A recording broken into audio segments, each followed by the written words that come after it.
大家好，我是列谢。感谢你们还认识我，感谢。好瘦，是啊，是。好漂亮。这个，我也辛苦了。这个王天辰呐，确实跟我说好几回了，很羡慕我跟蒋奇明拍吻戏，确实想拍。你要不真的，一会儿我传递给你。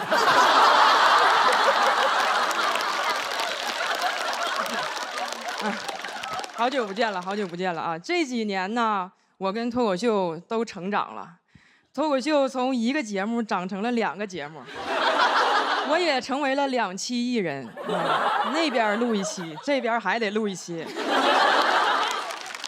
但不光我一个人挣2家钱啊，阎鹤祥也刚从那边回来。前一阵我看阎老师接受采访，他说他见过脱口秀的好东西。所以知道自己不适合干脱口秀，不想在这个行业苟活。这句话我就不同意，苟活怎么了？脱口秀猴都能活着，还差狗吗？再说了啊，你说你这话说的挺高风亮节的，哪个活你也没落下呀？哪个节目不都去吗？啊，不会苟活，但会趴活。每天往那一趴，各种脱口秀节目抢着请他当嘉宾，你这叫啥狗啊？贵宾狗啊！所以要我说，严老师啊，你别太悲观啊。人离开自己的搭档，还是能活得很好的。你看军哥离开了静姐，那静姐不也活得很好吗？当年呢，军哥跟静姐一起做超级访问，后来这节目做不下去了。静姐就自己做了非常近距离，跟戴军保持非常远距离。军哥，你有没有问过自己，超级访问为啥不行了？到底是谁不行？算了，你也别问了，你也不会访问。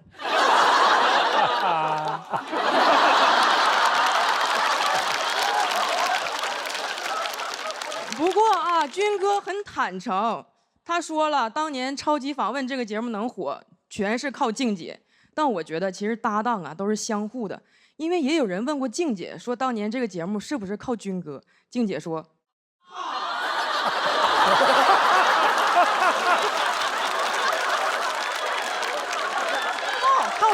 靠。但这2年呢，人军哥醒悟了啊，不能老靠静姐了，因为静姐也不红了，他就跑去问 Papi， 说 Papi， 我能靠你吗 ？Papi 说。军哥啊，靠 Papi 翻红了之后，好多人说军哥这辈子事业发展全都是靠女人。其实啊，军哥还是有很多代表作的啊，分别是阿莲、DJ 版阿莲、Disco 版阿莲和综艺合唱版阿莲，而阿莲也是一个女人。就这首阿莲呢，军哥唱30年了，联谊今年也快60了吧。军哥还在那唱呢，怎么说呢？你这个人啊，你真挺要脸呐。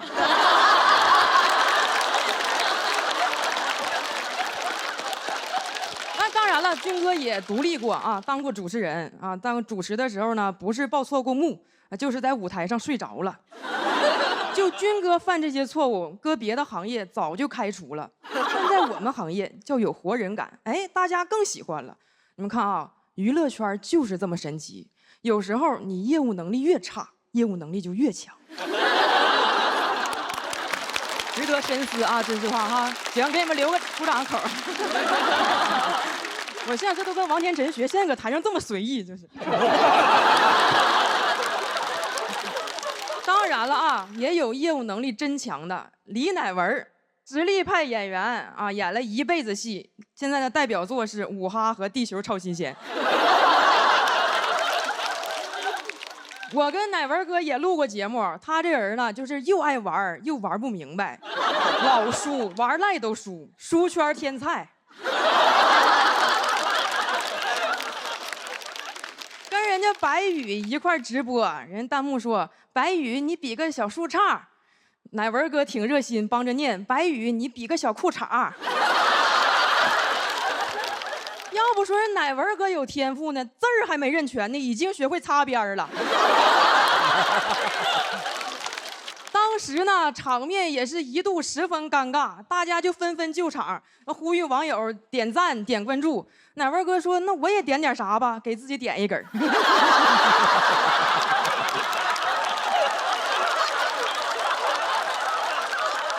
不过啊，你看他干这些事儿也没有人怪他，毕竟岁数大了啊，想干点啥就干点啥吧。乃文哥这都不是活人干，他就是老人干，人老了啥都干。我真羡慕，真的，我老了我也这样。我要让娱乐圈知道，这个世界上不仅有李乃文，还有李奶奶。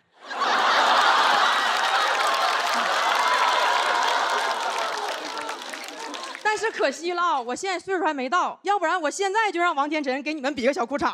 这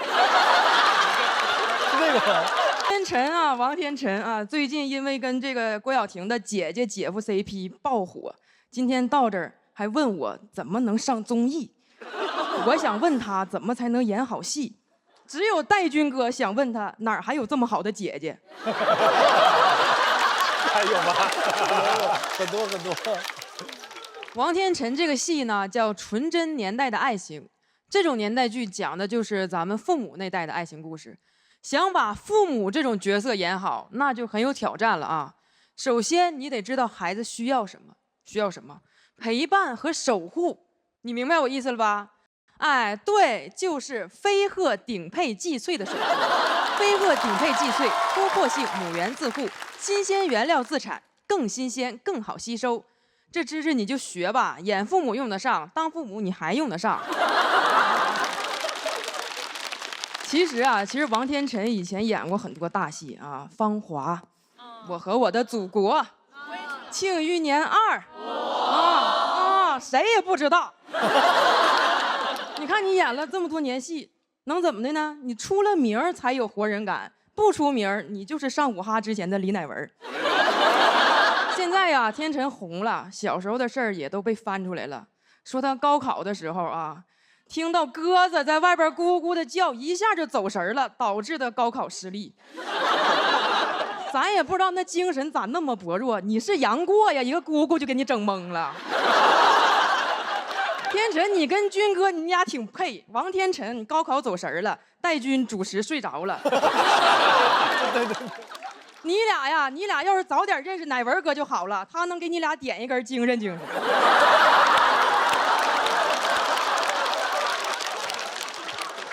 其实这2年内娱确实很推崇这种活人感，越活越值钱。内娱现在真成卖鱼的了啊，观众就搁那挑，这条不冒泡翻白了，这条能蹦的翻红了。不过呢，其实活人感也挺难的，我有时候就想活人感一把，第2天一看评论，恨不得死了。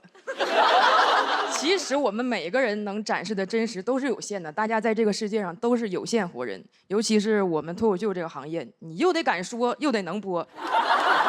毕竟要是太活人了，那肯定就是没有活了。谢谢大家，我是叶琴。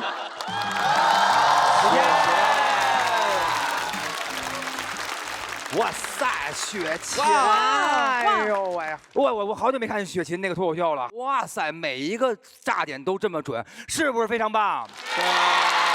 是，本来我也挺紧张的，你坐在这儿我也很有安全感。我感觉你最近几年一直在拍戏。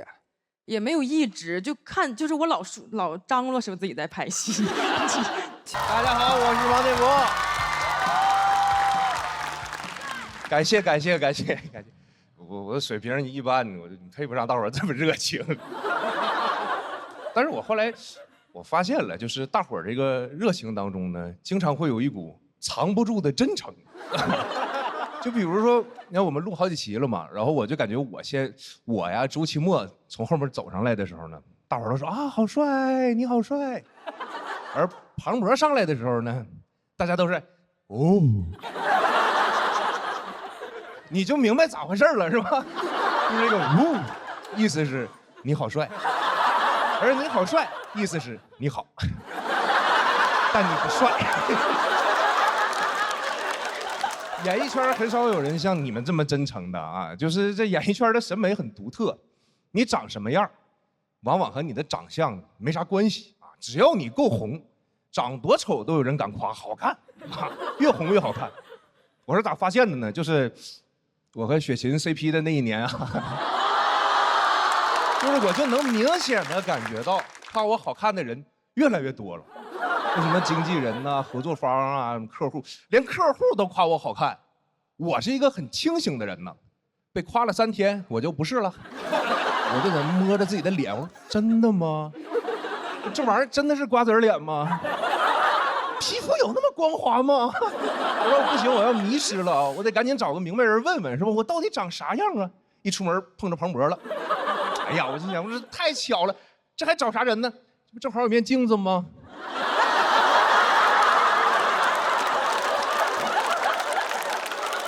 当然，我也没迷糊多久嘛。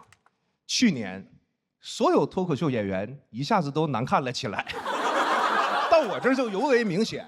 我以前只是难看，现在是丑、磕碜、ugly、disgusting。就我长得好看的那段时候呢，就过年啊，就会收到很多拜年的微信。去年过年，手机里那叫一个清静啊。感情事业这个玩意儿呢，就跟网线一样，一旦断了，连个微信都收不着。都说什么演艺圈的人啊，说话就很官方，不真实啊，说内娱没活人。我看我手机里头怎么一个比一个真实呢？啊！我拿手机我想，你说那我算啥呀？啊，那啥人能一个信息都收不着啊？应该不是活人。你说我奶奶都走8年了，我今年想的我还给她发俩呢。而且我一直特别不喜欢这个内娱没活人这句话，因为感觉就是指着我说的。哎，你看这傻子，一活都没有，嘿，内娱没活人。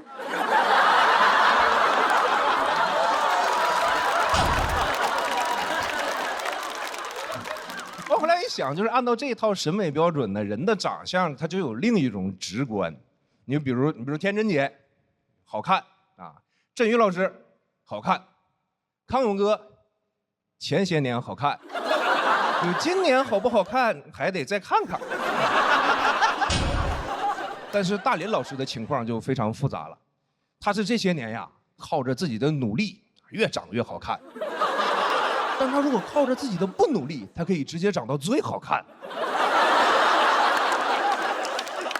有人说，那你说演艺圈真的像你说的那么疯吗？说就一点人情味都没有吗？有的，有真朋友的。你看我今年陆续就接到了一些活儿。好多都是我那老朋友硬带我去的，那真是硬带呀！人家为了推荐我，都绞尽脑汁啊，到处打电话，啊，你就用用我们建国吧。这他不是对，是不咋红了，也不好看，也不好笑了哈。但她是个好女孩啊。啥？浪姐必须是真姐姐，那我们性格好行吗？性格好啊，不爱吵架，从来不吵架更不行啊，更不行啊。开玩笑的，开玩笑的。其实我去浪姐不是那个，其实人家不吵架，人不吵架啊。然后我就发现呢，很多真的朋友他是不会势利眼的，甚至有的都是反着来的，真反着来。你就比如说我高中的那些同学，我混得越好，他们说话就越损。你看以前我们打游戏的时候，要是中途我有事了，突然下线。他们只会说我是赶着去投胎，当了艺人之后，他们说我赶着去投等胎，还问我说你就投个胎，你为什么要赶着去呢？你急啥呀？你们艺人投胎没有专用通道吗？特别烦人，就一起吃饭是吧？聚餐有时候合影嘛，合影每次合影都一定要把我硬拉到中间，站在那喊我，来老肥来，老肥你来，你就站这儿。哎呀，这就对了嘛！我们老肥厉害呀，在外头辛苦工作了小半辈子，从来没站中间照过相啊。今儿回家了，体验一把。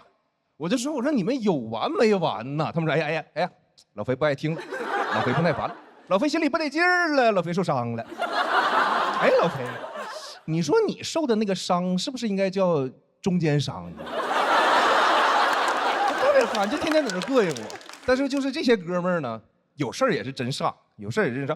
我去年我回家的时候呢，这些人都抢着请我吃饭，抢着带我出去玩，就用各种方式哄我，各司其职，就有的帮忙开车，有的帮我开车门，有的帮我打雨伞，说是让我重温一下当艺人的感觉，说是怕以后啊再也没机会体验了，是吧？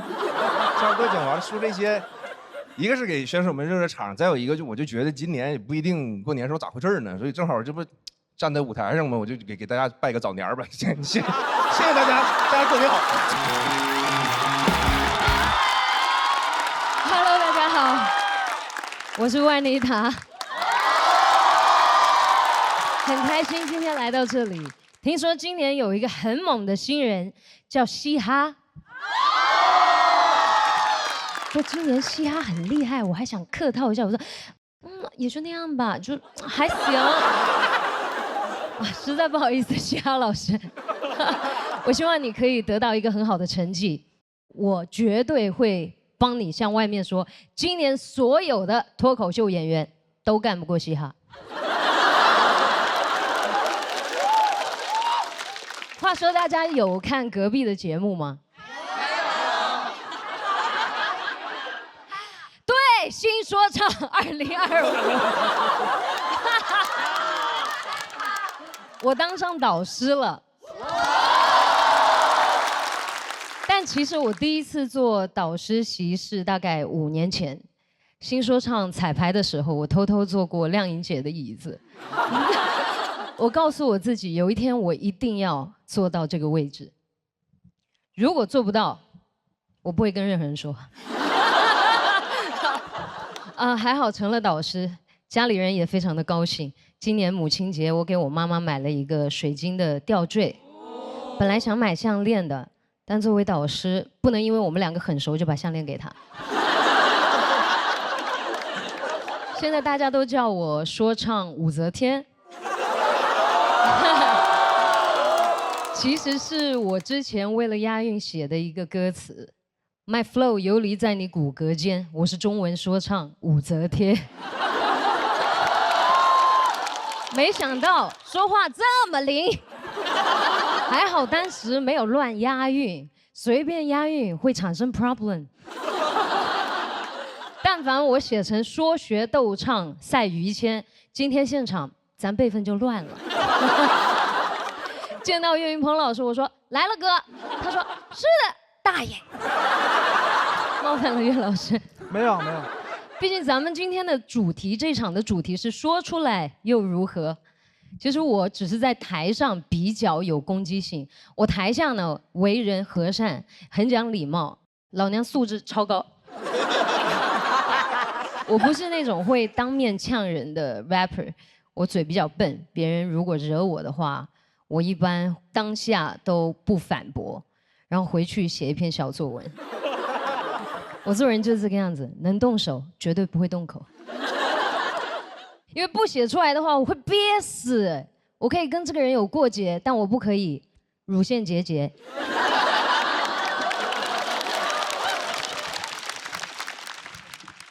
那虽然我有一些点评的经验，但今天过来我还是非常忐忑的，因为点评脱口秀并不是我的专业。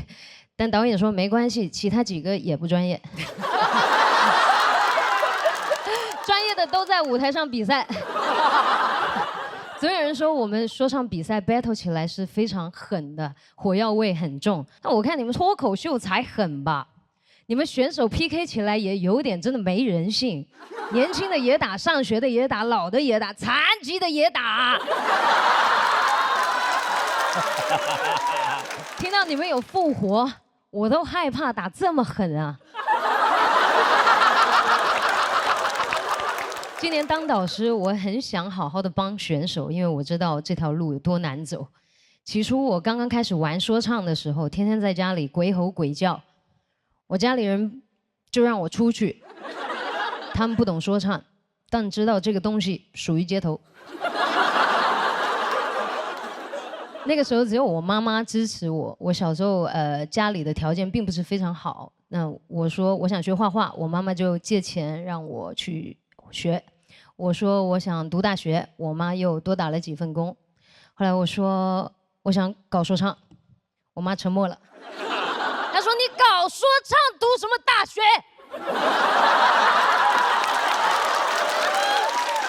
开玩笑啊，一句玩笑话。其实现在的 rapper 学历都挺高的，但我妈妈当时不理解，她说还能再供我2年。就是那一年，我写出了《这是一个有着香气的晚上》。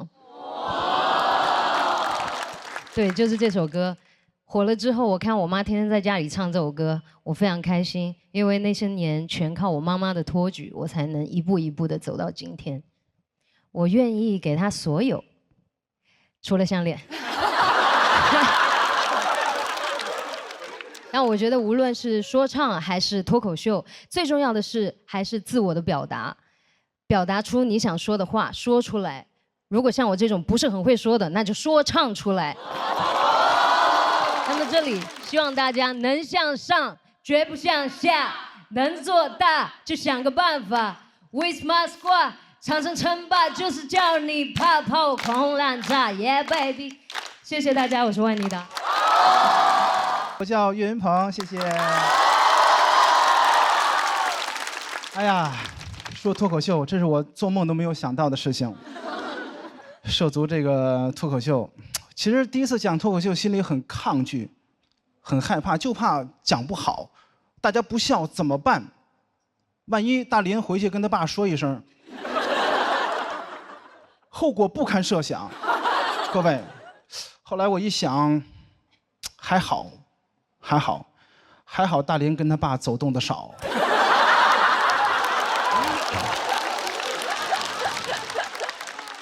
这2年不光是我们单位来了好几个，来到这个舞台上，像这个大林、阎鹤祥，去年的朱鹤松，今年我徒弟尚小菊也来了。虽然成绩不好，没关系啊，没关系。很多人都来到这个舞台上，其实还不够。喜丹这个舞台多好，我师傅最好也努力，来到这个舞台上，争取去到香港。去见见周星驰，谁不想见喜剧之王啊？周星驰也想见喜剧之王啊！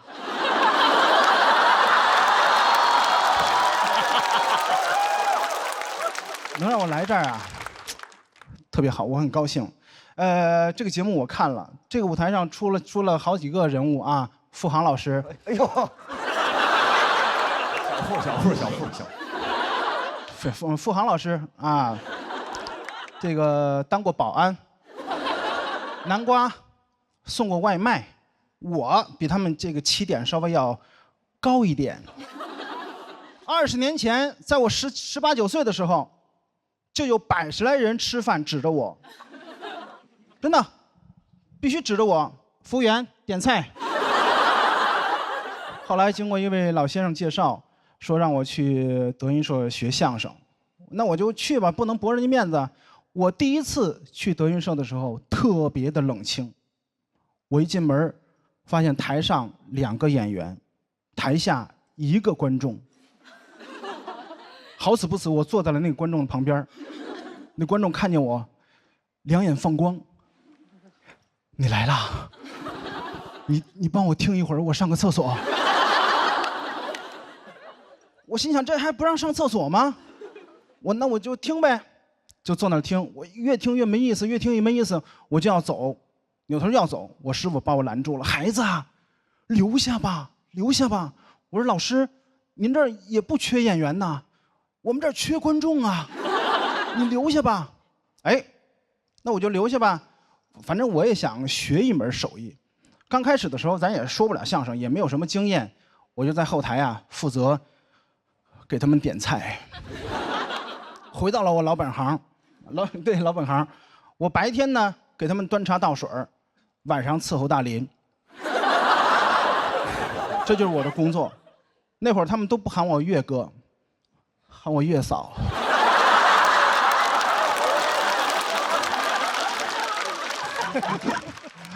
哎呀，我们公司后来发展得很好，飞黄腾达，也赚钱了。很多老员工呢都有这个股份，我就找我师傅去了。我说师傅，你看人家都有股份，我当月嫂也好几年了，对吧？上台也好几年了，我师傅语重心长地跟我说：“孩子，我能亏待你吗？我待你就像我亲儿子一样。我明白了，没有，是不是没有？有。”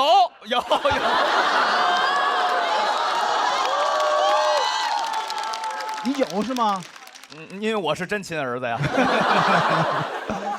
谢谢，行吧，一步步走到今天，我觉得很幸运，尤其是前一段时间很幸运，出演了一部电视剧叫《长安的荔枝》，大伙儿看了吗？我在里面演了一个左右逢源的一个陪酒侍郎，就像一个狗腿子，底下有评论说本色出演，其实不是。各位，我生活中不是那样的人，真的。在我们后台，我师傅，比如说我师傅咳嗽一声，好多师兄弟们，哟，师傅您怎么了？不舒服吗？我去给您买药，您休息一会儿。我做不到，真的，我做不到，我做不到让我师傅咳嗽。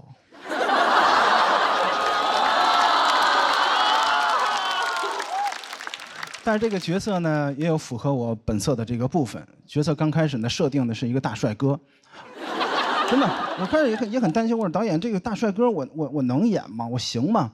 导演说实不相瞒，岳岳，这个角色是按照易烊千玺来设定的，但是你别忘了，这个故事背景在唐朝，各位，唐朝以胖为美，在唐朝我就是千玺。最近呢，又有一个新计划，可能很多朋友都知道了，我要开演唱会了。消息一公布呢，网上骂声一片，骂得非常难听，难听到比我那次上春晚还难听。我的朋友说：“岳云鹏有歌吗？五环之歌唱一宿吗？”特别是这个票价一公布，很多人坐不住了。我说相声最高票价是1600，演唱会最高票价1500，票价一公布，孙越第一个给我发的信息，写的是岳云鹏，我就值100吗？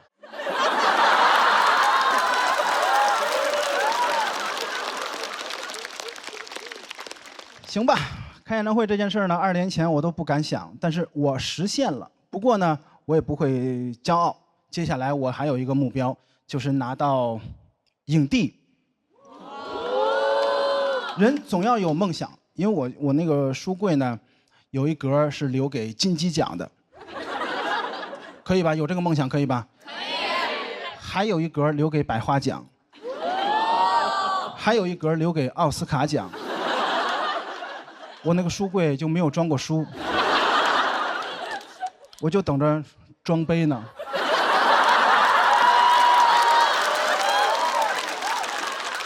这期的主题呢是这个世界谁懂？没人懂，没人知道未来会发生什么。所以各位选手要充满信心。当你们觉得没有信心的时候，要告诉自己，岳云鹏都能开演唱会了，我拿个冠军算什么？谢谢大家，我是岳云鹏，谢谢。我是侯佩岑。谢谢节目组邀请我，这个节目从第1季我就看了，超喜欢付航的，他给了我很多的自信。去年侯哥火了，今年换侯姐了，谢谢。今年呢，我参加了《乘风破浪的姐姐》，大家都说我情商高，爱客套。可是我真的没有，我今天来到这里是非常非常的真诚，因为我很喜欢这个节目，很喜欢这些选手，也非常喜欢周星驰先生。以上3句有2句是客套的，你们猜是哪2句？今年在《乘风破浪的姐姐》，我们在户外录制嘛，所以我们都会到，比如说各个地方海滩呐、高山呐。我曾经在昆仑山上唱歌，海拔好高哦。高到比我的情商都高。然后我跟这个罗雨彤姐姐还有一个舞台，我们就在昆仑山的山顶上开车，很潇洒，对不对？大家还管我叫昆仑山车神。但是为了画面好看，让我要保持匀速20迈。20迈哎，那个陡坡溜车都不止20迈。导演跟我讲，他想要拍出一种末路狂花的感觉。我想说什么狂花开20迈啊？感觉这种狂花就是在末路上会等红绿灯，这也太礼貌了吧？不愧是我侯佩岑。这些节目真的给我收获很多，尤其是姐姐们给了我很多的温暖，我们互相托举，也有很多的力量。像我的好姐妹管乐，她不仅托举了我，她也在拉票的环节把我抡了起来。女性的确是非常有力量，特别是上肢力量。像我长这么大，我也是第一次在宿舍里面过集体的生活。那宿舍的生活非常开心，跟姐妹们一聊就会聊到很晚。为了不耽误第二天的这个排练，我们都有给自己约法3章：1、12点以后不要聊天；2、1点之后不要聊天；3、3点了最多聊到4点。你看吧，中年人真的较少。参加节目之前，我其实有很多的顾虑。好在我家里人对我很支持，我的2个孩子也会看我的节目，就学着节目里面的姐姐叫我姐姐。他们还会帮我编舞，在地上翻了2个前滚翻，跳起来说：“妈妈，你能跳这个吗？”我一直很难拒绝别人，但好在孩子不是别人。我跟他们说，这个妈妈的确是做不来，女性可以托举，但尽量不要翻滚。40加的妈妈有再出发的勇气，但是40加的妈妈也有一些腰肌劳损。随着年龄的增长，身体的机能会下降，但是我们不要轻易否定自己的可能性。我录这个节目真的很开心，而且我还获得到一个幽默大师的称号。这个称号我就真的受之有愧了，因为在我的心里，幽默大师的门槛很高的，比如说郭德纲老师、周星驰老师，还有马东先生。这里面有2位是真正的幽默大师，你们猜谁不是？你好，郭麒麟，听说你认识郭德纲老师，对不对？还凑合啊！可不可以麻烦你把刚刚那件事情告诉他，让他可以安慰一下马东？对，你告诉他，他不是。最后，今天作为气氛组，也请各位选手相信我的礼貌。我不仅可以没苦硬吃，我也可以没梗硬笑。我都47岁了，还可以乘风破浪，大家也别怂。希望今天大家都可以有很好的发挥，突破自己。发挥的不好也没有关系，因为我们一定要坚持下去，相信自己，你们一定都可以活到47岁的。加油！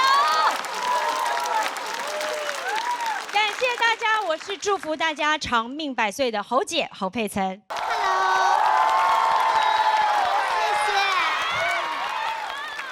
大家好，我是虞书欣。大家好，我是虞书欣。大家好，我是虞书欣。终于来到爱奇艺喜剧之王单口季了，我非常的紧张。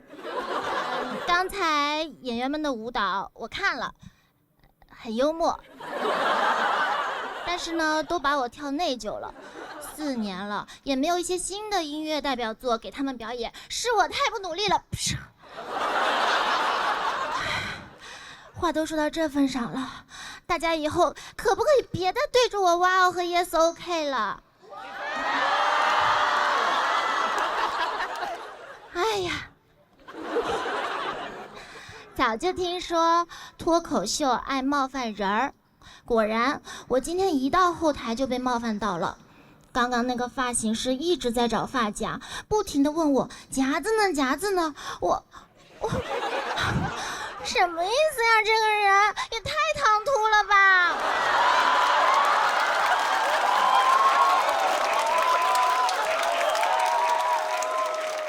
哎，又回到爱奇艺了。上次在这里参加的还是《青春有你》，那个时候天真姐也在。也和现在一样，我站在台上，你坐在台下。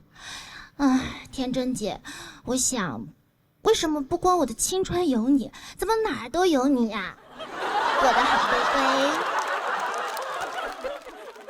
最近呢，一直在拜读天真姐的新书《去遇见》。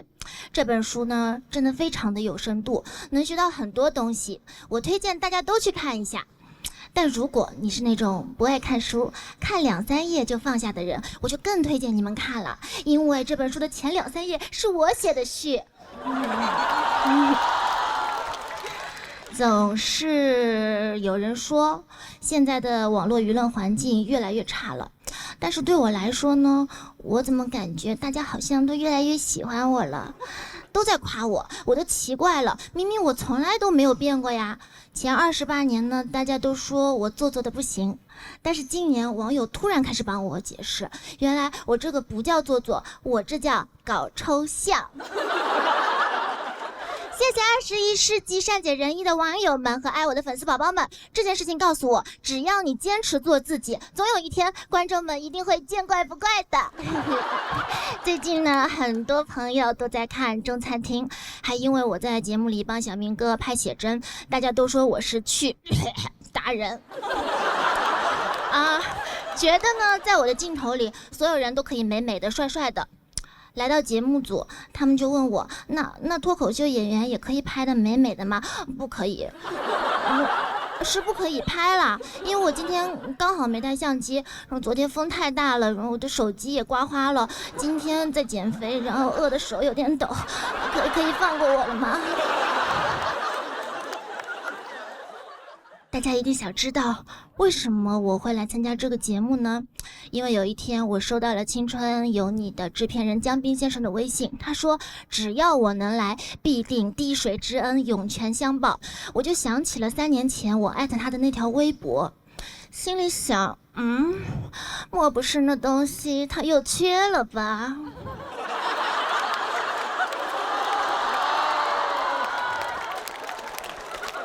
好吧，那我就姑且再信你一次吧。谁让我是人美心善的星星子呢？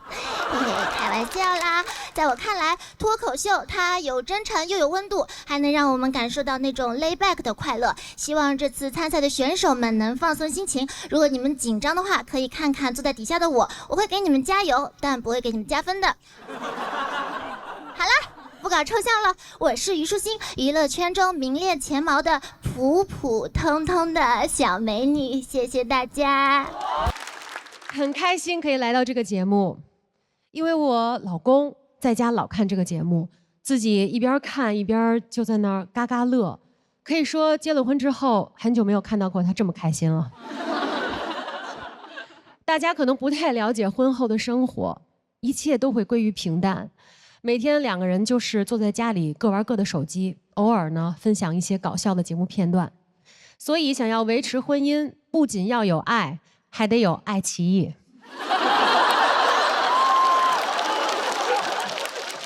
我和郭麒麟合作过一部戏，叫《平凡之路》，我演了他的师傅，不是演于谦啊。我虽然不是女1号，但是我非常喜欢那个角色，那部戏。其实演员能碰到好的角色、好的剧本是很难的。如果剧本够好的话，我演女8号都行。如果剧本非常非常好，别说演他师傅了，让我演于谦也行。我曾经入选过全球最美100张面孔，这事儿其实我一开始并没有很在意，但是那个时候我也当过主持人。每一次被介绍总是加上漂亮、最美、最美主持人这些词，直到最近我才摆脱了这个标签，感觉到特别的踏实。因为今天来到这里，最美主持人的称号已经另有人选了。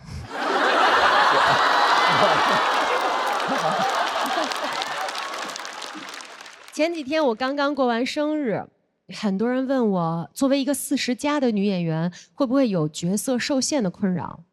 其实我感觉还好，因为我既可以当姐姐，又可以当老婆、妈咪、小姨，甚至在网上我还当上了老公。我知道中年女性有无限可能，但是真的没有想到还有当上中年男性的可能。其实遇到中年危机并不可怕，有段时间我也感觉人生好像似乎卡住了。我想到了一个很好的办法，就是去学点东西。所以去年我就去上了学。有一次我的孩子因为开学一直哭，我就劝他，我说上学是多好的一件事儿啊，你看妈妈都40岁了还上学呢。孩子哭得更厉害了。这学校上到40岁啊！我听说杨蒙恩也要去留学了，学的还是导演对吧？节目组说你一开始想考纽约大学，但是后来呢，考了个纽约的大学。你不要灰心啊，我们不会用学校的名气来衡量你的才华。我很期待你学成归来，我们有机会合作。当演员就是这样的，机会再小也要争取。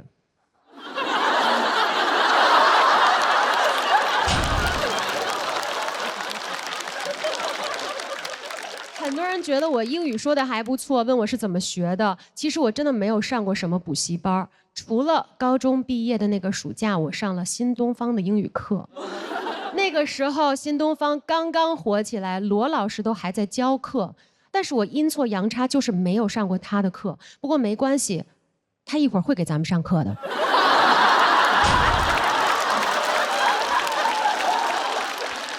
最后我想要和选手们说的是，我知道比赛大家压力都非常的大，但是从人生的维度上来看，这不过只是一场比赛而已，放平心态，可能会有更好的结果。这就是我一个今天完全不用比赛的人给大家的建议。谢谢大家，我是猪猪。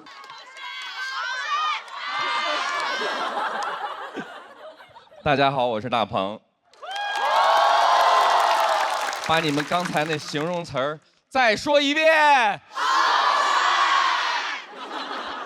上哪儿找的观众？我知道你们都在想，大鹏来能干什么？一个导演，我们不想看他宣传新电影，我们想看的是付航，是刘洋、刘仁成。巧了，我的新电影《长安的荔枝》，他们都在。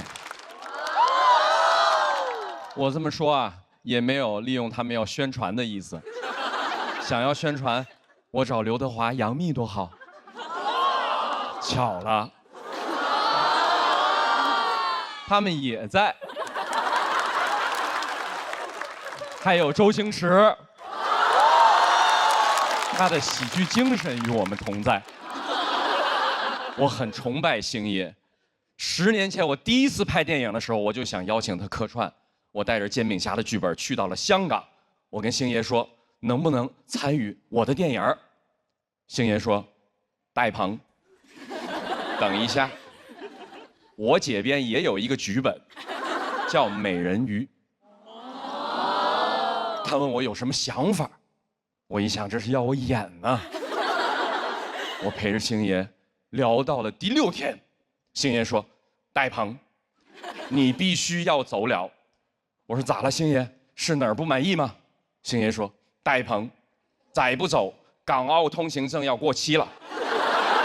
我抓紧时间赶紧问吧。我说，星爷，你到底想让我演哪个角色？美人还是鱼？星爷这一次没有叫我大鹏，他陷入了沉默。我当时就明白了，星爷其实根本就没打算让我演，他想让我倒。最后他也没好意思说出口。煎饼侠也没来客串，但我始终记得我们俩要合作这个事儿，所以我一接到这个节目的邀请，我就来了。我不想再等了，我单方面宣布，这个节目就是我跟星爷第一次合作。爱咋咋地。合作了，星爷合作了。我很喜欢我和星爷合作的这个节目。选手我都认识，有一次我逛商场，我还遇到大老王了。虽然当时我们都戴着口罩，但是我认识他那双泪汪汪的眼睛。我说，你是大老王吗？我也是个明星。大老王当时说，您这个也字啊，让我很高兴。虽然我不知道您是谁，但咱俩可以加个微信。我说太好了，那下次有演出的票，记得帮我留2张付航的。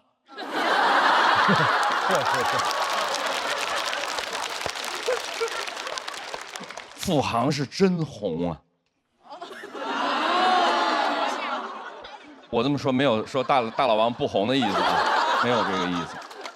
后来通过大老王推的微信，付航、刘洋、刘仁成，这也都演上了我的新电影。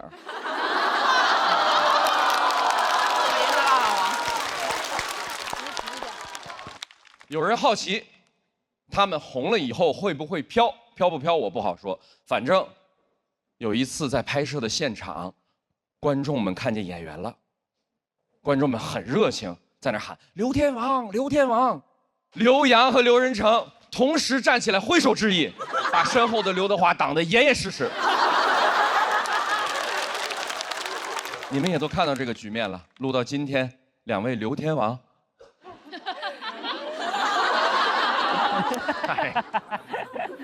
留那头去了。在这里，电影要上映了，我也想跟3位参与了的老弟打个预防针。其实最后成片里啊，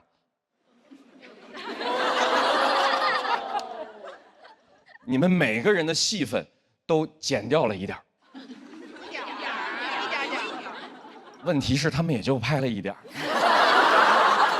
但作为导演，经常会遇到类似的情况。你说电影拍得很精彩，时长有限，这个时候是剪掉刘德华的戏呢，还是剪掉付航的戏呢？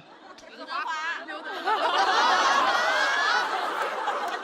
我相信每个导演都会剪掉刘仁成的。我就知道。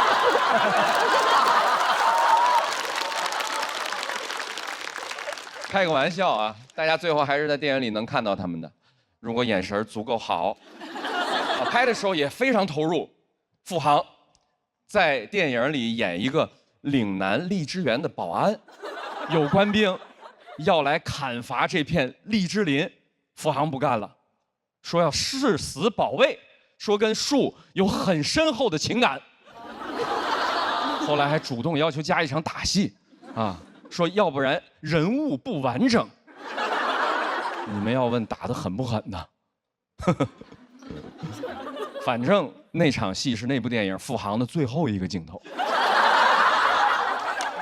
人物倒是完整了，人无完人嘛。打完以后我说打得很好，咱们能不能再保一条？付航，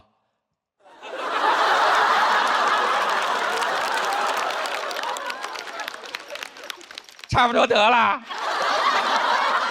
大碗凉面啊！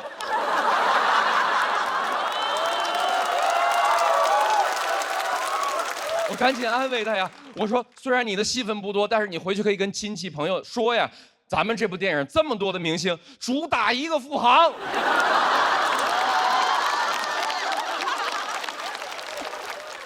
我可以证明啊，演技非常扛打，真不是来宣传咱们电影的。我一直觉得让人开心是件特别了不起的事儿，所以呢，我是来给各位了不起的人加油的。大老王，在，加油，好吧？哎，虽然这次没演上我的新电影，但周星驰也没演上啊。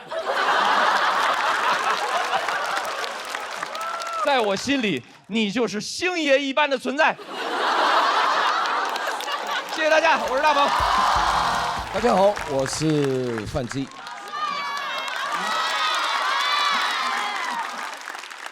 这真的啊，我真是搞不懂，这个为什么又让我来讲脱口秀？这14亿人里面就凑不出一个能会说脱口秀的嘉宾了吗？怎么又把我找回来了？不是来过了吗？他们说不是那个节目了。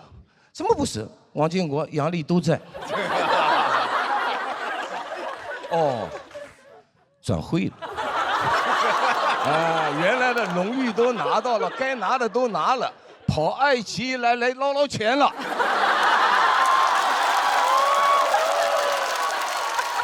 听说你们4个0比4给人干了。竞技脱口秀，我跟你说，就像足球场一样，很残酷的。他们说安慰安慰，我有时候在想，我怎么安慰你们？不行就退了算了，年龄大了，状态也不行了，就可以跟我一样。不，足球也有可以学的地方，哎，下来搞搞青训，对吧？搞搞俱乐部，培养一些年轻人，完了带着他们冲出爱奇艺，走向腾飞。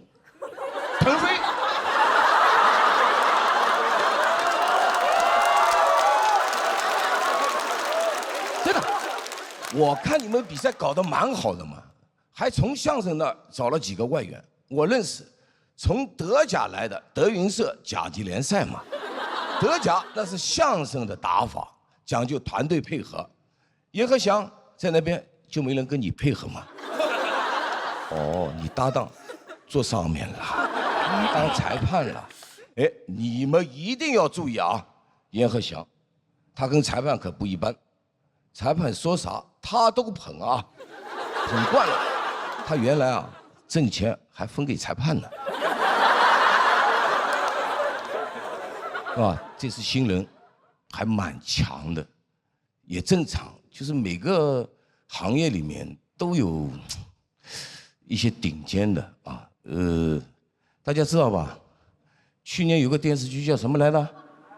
哎呦，你可以的，《繁花》里面有个新人很厉害的，谁？哎呦，不，我真的我蛮欣赏他的。这第一部戏就拿奖，年度跨界奖，这不是吹的吧？这年度跨界奖很难拿的。你告诉我，这胡歌、唐嫣能拿吗？他没有这个资格。说白了，我这个剧本来不想接的，我又不是这个行当的，到时候给人家添乱，我都不知道怎么弄法了。所以《繁花》剧组找到我，我就拒绝了。我说我不会演戏的。对面说：“范老师，我们了解你，你能演。”我说：“等会儿，你把话给我说清楚了。我一个踢球的，不搞假的，从来不演戏。不要演，我早就进去了。没有进去别的剧组了。”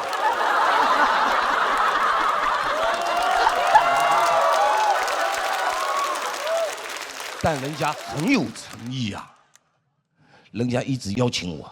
王导后来来了，人家真的不愧是大家，蛮会说话的啊。说，范老师这个角色呢，跟你性格很像，脾气很火爆，爱骂人。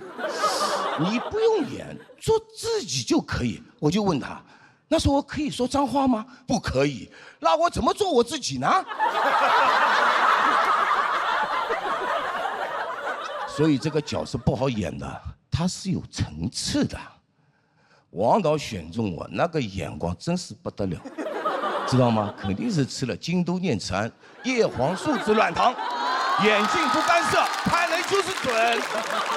大家都知道王导要求很高的，一个镜头来来回回不拍个几十遍，大哥你是知道的，王家卫导演。是。我跟你说，我拍的时候从来没有超过6条，因为为什么知道吗？台词少。哎呦，我就看着那些专业演员，哎呦，20、30条都不过，着急啊！我都想冲上去指导一下，但我一想不行，外行指导内行不行。这在我原先的老本行里啊，我就见过，行不通啊。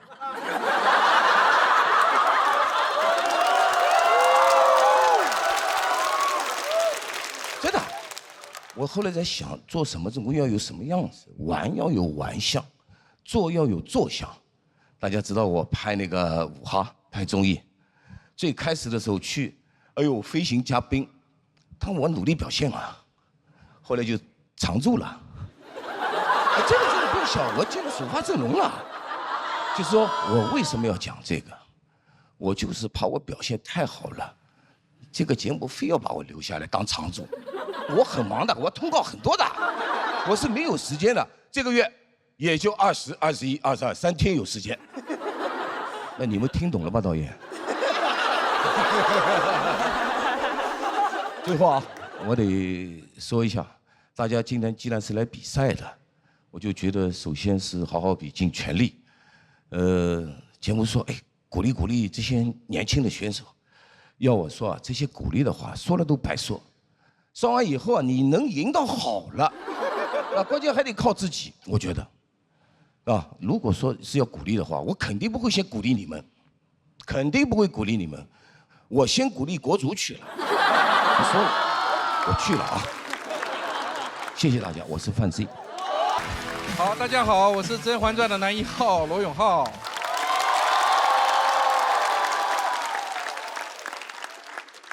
甄嬛传》启动3年，我们6、7个亿的债基本上全部还完了。本来这次想给大家呈现一个完结篇，结果一不小心又欠了6个多亿，所以现在总的债务呢已经变成了13个多亿，将近14个亿。14个亿是什么概念呢？我们小时候都有一个很傻的想法，仰望星空，心想，如果14亿中国人，每个人给我1块钱，我的人生会发生什么样的变化？你们的我不知道，我的已经知道了，14个亿也就刚好还清债务，啥也没剩。所以最近我经常仰望星空，又在想，如果14亿的中国人每个人给我2块钱，那就彻底解决问题了。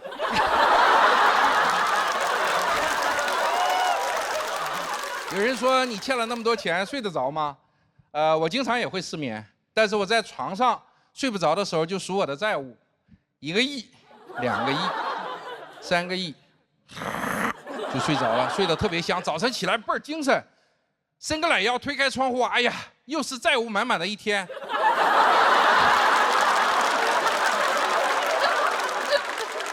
特别给力。网上很多人恶心我说这胖子欠了满满1屁股债，他们关注的是恶心我和债，我关注的却是屁股的中文用法。比如说屁股可以是名词，也可以是量词。作为量词的屁股有一个神奇的特点，就是它不叠加。一个满满1屁股债的人，不管再欠多少钱，他还是1屁股债，不会变成2屁股债。也就是说，1屁股债加1屁股债还是1屁股债，这太神奇了。如果我欠的6、7个亿的债，再加6、7个亿的债，还是6、7个亿的债，那就帅了。我欠债以后呢，发现讨厌我的人特别开心。我一想，不行，我一定要出来高高兴兴讲脱口秀，让那些喜欢我的人也开心。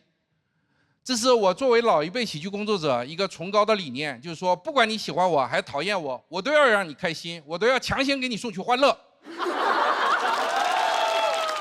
喜剧之王嘛。罗马的凯撒大帝，除了会打仗，也是一个朴素的文字工作者。他写过一句非常朴素的名言，非常有力量，叫做“我来了，我看见了，我征服了”，特别帅。所以我就想，我折腾完了《甄嬛传》，我这辈子也算没有白折腾，至少我的墓碑上可以刻上这样一句朴实的话：我来了，我欠债了，我还了。好，到现在为止，这13个多亿的总债务还了多少呢？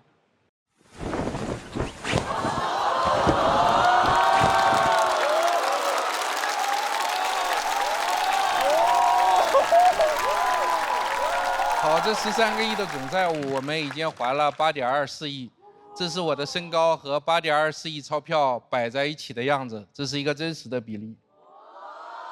有人说不对，我一眼看出毛病了。按你这个比例，钞票墙的面积也太小了吧，至少差了几千倍。好，你说的非常对，这些钞票的摆放不是一张一张的，是一捆一捆的，所以这个图片里每一张钞票的背后都是34万块钱，不是100块钱。如果把这些钱平摊到地上，能铺满13个足球场。好，说到足球，我们就好好说说中国足球。好，我是开玩笑的啊，其实中国足球挺好的。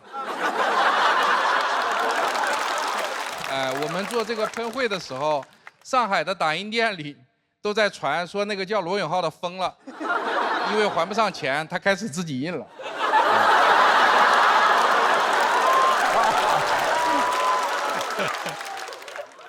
好，接下来我们会继续努力还债，请关心我们的朋友放心。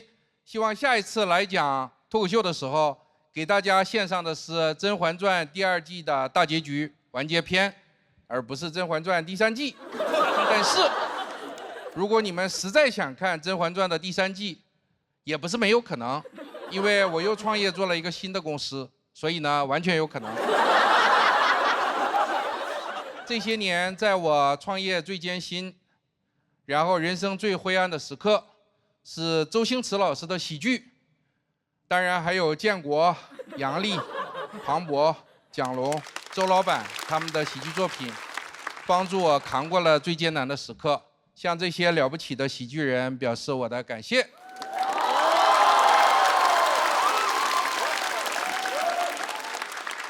好，最后我想说的是，喜剧的内核是悲剧，但人生的悲剧，终归还是要靠喜剧来化解的。好，谢谢大家。哎，我是被误会成悲剧之王的喜剧演员罗永浩，谢谢大家。各位朋友，大家好，我是徐峥。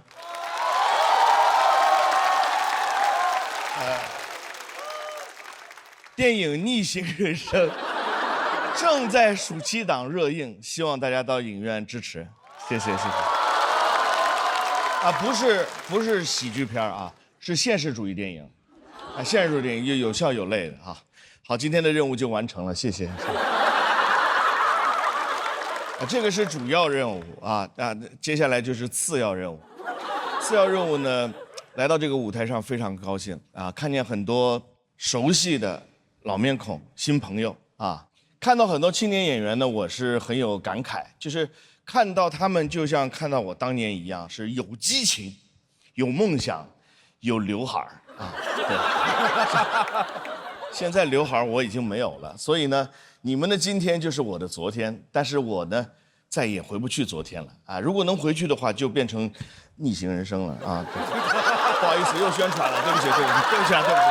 对不起，不说了啊！我其实跟在座的各位演员一样，都是从剧场里面走出来的啊，从小就在剧场里面演戏，啊，每当放学了以后呢，我就骑车到这个剧场，然后在剧场的后台做作业，这真的是在那儿写作业，然后轮到我上场了，我就去演出了啊，然后回来一看就很奇怪，就作业也不见了，然后老师批的卷子也不见了，啊。对，我跟老师也是这么演的啊。老师每次就看着我说：“来演，你接着演，你接着演啊！你演的这么好的戏，给我一个人看可惜了。来，把你爸妈都叫来啊！”然后我妈就来了，我妈来了说：“怎么还撒谎呢？你跟谁学的？”我说：“我跟斯坦尼斯拉夫斯基学的。”然后那天我的脸上掌声雷动，我说：“妈，你别鼓掌了，我脸都肿了啊！”做喜剧呢，这个是很重要的一点，就是要坚持自己的标准。那小的时候呢，我在排话剧的时候，因为一个调度、一个走位啊，跟我们老师吵起来了。他呢坚持让我那么走，而我觉得我应该是那么走啊。在那个时候，我就发现，其实艺术是有真理的，真理就掌握在安福路第一小学3年2班文艺小队长徐峥的手里面。就是老师觉得我不讲道理，但是我觉得我得讲真理。我们两个吵得不可开交。那现在想一想，其实呢。1000个人心里有1000个哈姆雷特，这句话我牢牢地记住了，因为老师罚我抄300遍。今天看到很多新人挑战老演员，我确实很感慨，毕竟这些老演员我都很熟悉啊，像周奇墨啊、庞博啊、杨笠啊、王建国啊。这王建国，我每次在电视上、在电影上，我看到李雪琴，我都会想起王建国。这不知道王建国现在在干什么呀？他还好吗？啊，对对对，其实做演员是很容易被新人打败的，因为观众永远需要看到新面孔，需要看到新鲜的血液。你看那个贾冰啊，他长得虽然比我老，但是大家还是觉得他新鲜，老新鲜了。来这个节目有一个很大的原因，就是因为“喜剧之王”这4个字。喜剧之王呢，是我最喜欢的一部电影，周星驰拍的，大家都知道哈。你想想看，那个电影的结局，最后尹天仇他没有拍成他的电影，没有当成电影的男主角，最后还是回到剧场里面了，去演雷雨去了。那个场景其实非常感动的啊。所以呢，有一天如果大家真的成为了喜剧之王，希望各位不要忘记回到剧场。当然，没有成为喜剧之王也不要伤心，因为你们会更快的回到剧场。咱们剧场见，谢谢大家，我是徐峥。大家好，我是蔡康永。本期的主题叫做“别人笑我太疯癫”，可是依据我看呢，我们这个节目组就挺疯癫的。他们呢找我这个主持人来当组长，然后呢让一个喜剧演员当主持人。然后呢，让一个相声演员来点评脱口秀，让一个经纪人跑来当艺人，最后，他们竟然还请了吴镇宇，一个真正疯癫的人。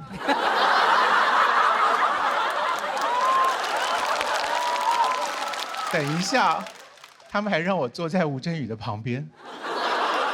我今天需要的不是说话之道，我需要的是求生之道。我以前主持过一个节目，叫做《康熙来了》。康跟熙呢，就是从我的名字跟我的搭档徐熙娣的名字各取了一个字，拼起来就变成了康熙。康熙来了做了12年之后呢，我们把它给停掉了。当时很多人就哀嚎说：“哎呀，康熙是我们下饭的节目啊，你们把康熙停掉了，我们以后拿什么下饭呢？拿什么下饭？拿榨菜。”其实当然我理解，疯癫其实就是压力太大，崩溃了。像我的搭档小 S， 他有一大家子的人，所以他值得崩溃的点就很多，所以他就把酒当成了好朋友。我一直在想，如果当初陪他一起主持《康熙来了》，不是我，而是一瓶酒，他一定会更开心。有的时候半夜小 S 稍微喝多了一点，他就会给我发很长的语音，最高纪录一个晚上发了连续50多条长语音，而我作为他的好朋友，我当然是一条都不听。我很高兴他有了情绪能够宣泄，这是一件好事情。我虽然自己不听，可是我还是鼓励他要多发给别人听。他就跟我说，他说：“哎，我都发了呀。”可是别人听了以后，第2天他们都笑我，康永哥，只有你最好了，你都不会笑我，你守口如瓶，你装的好像你一条都没有听过的样子。所以呢，我就在想说，这几年啊，我们大家精神状态其实都不是很稳定。前一段时间呢，出现了一本畅销书，书名叫做《老公你怎么还不去死》。这书名当然是很惊悚啊，可是内容无非就只是一些太太在吐槽他们老公讨厌的行为而已。小 S 有一次就叫我推荐一些书给她，我当时犹豫了好几天，我就终于把这本《老公你为什么还不去死》送给了她。结果小 S 就大骂我说：“蔡康永，你还算是个人吗？”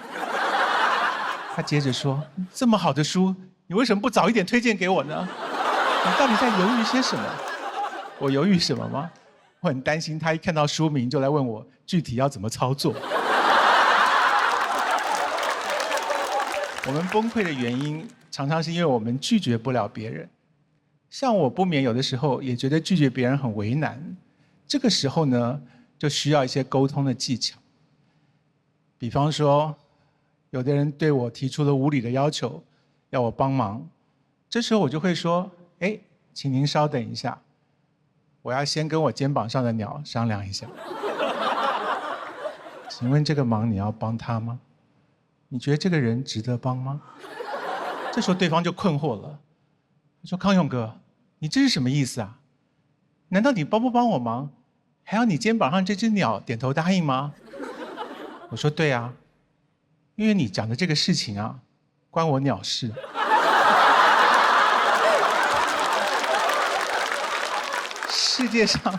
世界上还有不少人是可以把我们逼到崩溃快要发疯，可是我们又不能够拒绝他们。比方说我们的老板，我在书里面提过一个办法给大家参考，也许可以帮助我们比较不要痛恨这些可怕的人。这个方法呢，叫做为对方办葬礼。然后你就想象，对方已经不在这个世界上。那位，你稍微克制一下你的笑容好吗？好，既然他已经不在这个世界上了，当然就会有个葬礼嘛，对吧？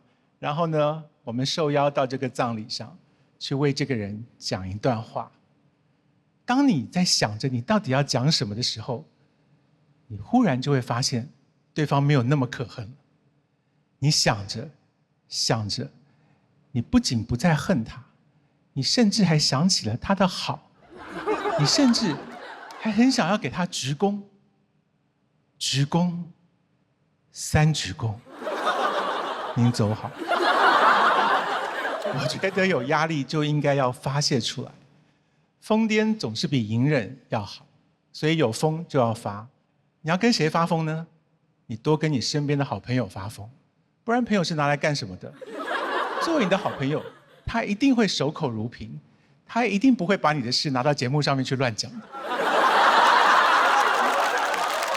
好，谢谢大家，我是蔡康永。大家好，我是许昕。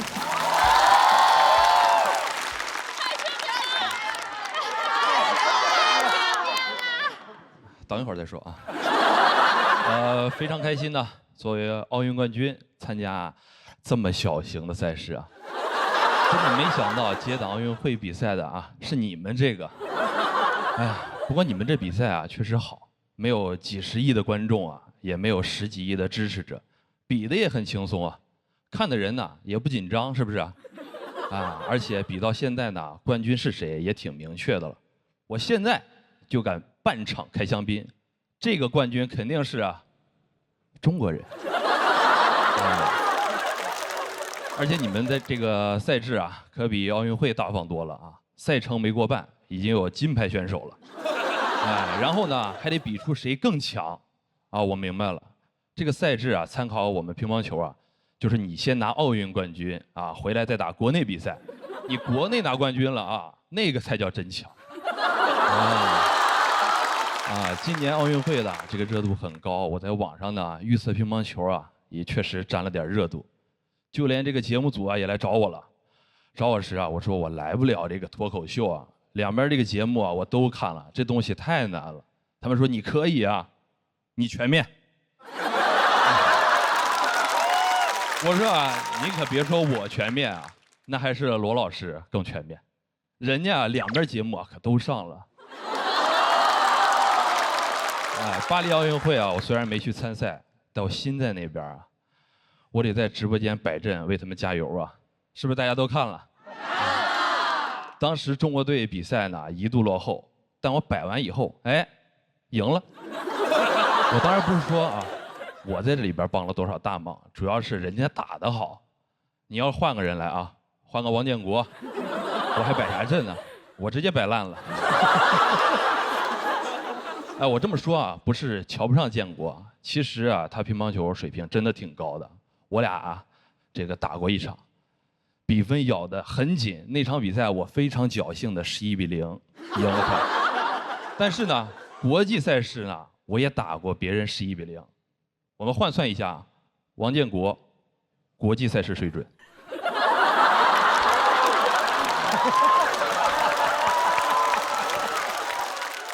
相比其他乒乓球选手呢，我确实是这个挺能整活的啊。所以呢，没少挨教练骂。网上都说军书12卷，卷卷有我名。哎，大家都看过教练怎么骂我的吧？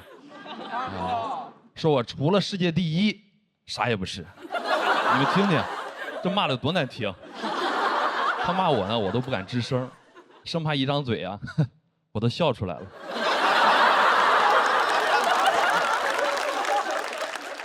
队里呢确实挺严肃的，拿了冠军呢也都不敢笑，因为还有人被说啊，整天嘻嘻哈哈等于自杀，你这样哪能留你啊？哎，要是我说啊，这儿就能留我，在这个节目啊，不嘻嘻哈哈才等于自杀。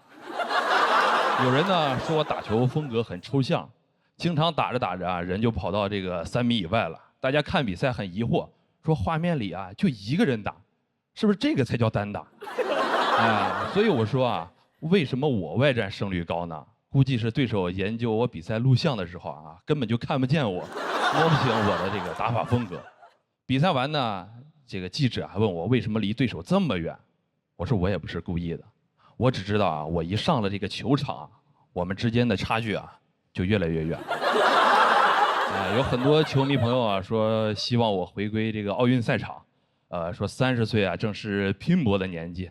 那对我来说啊，现在挺圆满了。世界冠军有了，奥运冠军也有了，可以把这个机会啊留给年轻人了。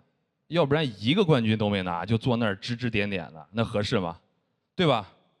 王建国、杨笠啊。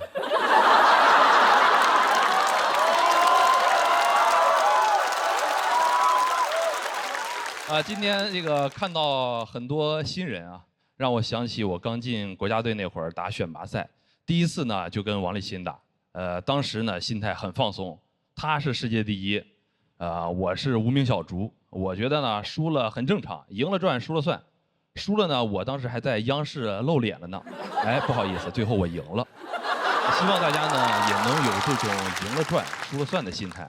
如果你们继续想听这种鼓励的事儿呢？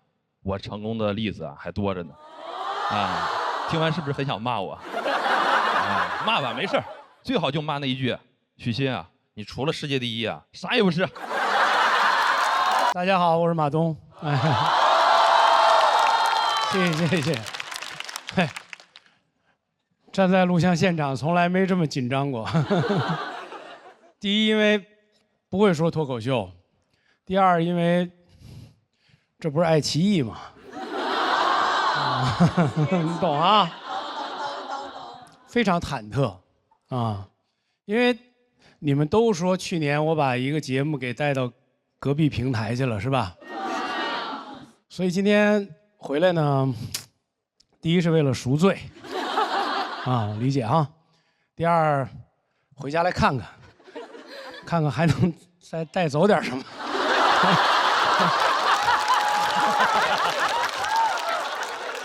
说实话，很想念，真的。这2年来，我一直告诉自己说，马东，想家就回来看看，想加薪还是得跳槽。跳来跳去有用。你看我现在，我站在这儿，我现在身价都不一样了。今天往这儿一站，免费了吧？啊，敢找人家要钱吗？我们今天现场有好多你们熟悉的人哈，有这么一位，他父亲是大家熟悉的相声演员，他本人呢从小就喜欢相声，不好好念书，就以为说相声的门槛没有那么高，怎么都能说，后来发现没那么容易，就无论怎么努力，都很难超过他父亲。那怎么办啊？就干点别的呗。干什么呢？干综艺呗，是吧？当评委呗。自己没有喜剧作品，就坐在那儿点评别人的喜剧作品呗。我这么一说，你们就知道是谁了，是吧？这谁呀？就是我呗。这个场上就是我跟郭麒麟有这个共同的特点。所以我们俩有好多体会是共通的。我不懂脱口秀，但是这个场上，我是懂郭麒麟的。郭麒麟现在真的很优秀，你看，演戏又演得好，然后情商又高，人又长得帅，多么优秀的年轻的老艺人。我觉得所有的演员都应该向郭麒麟学习。所有的喜剧演员都应该向郭麒麟学习，甚至所有从事笑的艺术的工作者都应该向郭麒麟学习。你说心里话，郭德纲是不是应该向你学习？原生家庭的痛我们都有。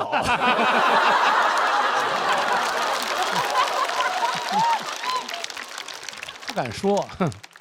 大家看，杨天真真的是瘦了好多啊，我都认不出来你了。你看你，哦，你是侯佩岑哈。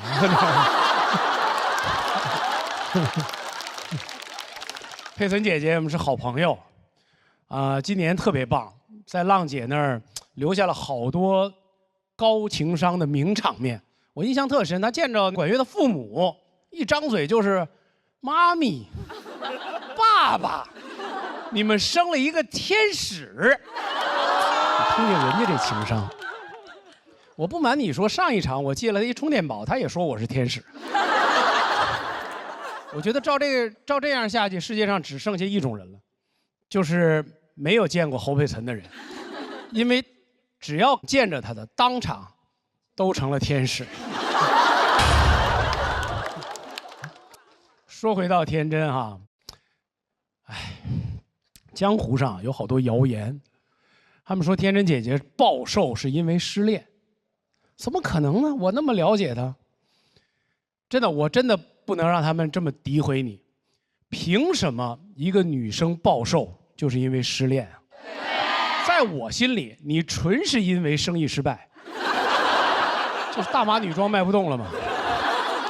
我觉得咱事业女性是吧，要受伤，也受事业的伤。行，这边的人我都得罪光了已经。我其实很喜欢这个节目，因为至少这个节目里的选手都还盼着我好。我们那节目里的选手关心我，主要体现在关心我什么时候生病。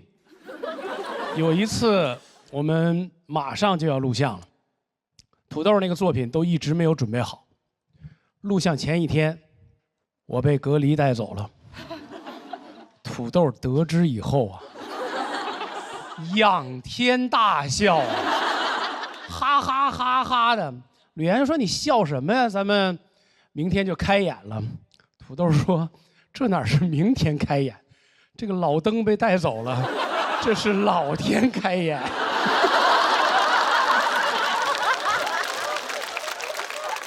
他们都管我们那儿叫喜剧监狱，其实哪有什么监狱，就是上班嘛，对不对？每天演员也是来我们这儿上班，跟这一样写稿子，创排、熬夜。我有时候看着他们那么辛苦，我真心里不是滋味。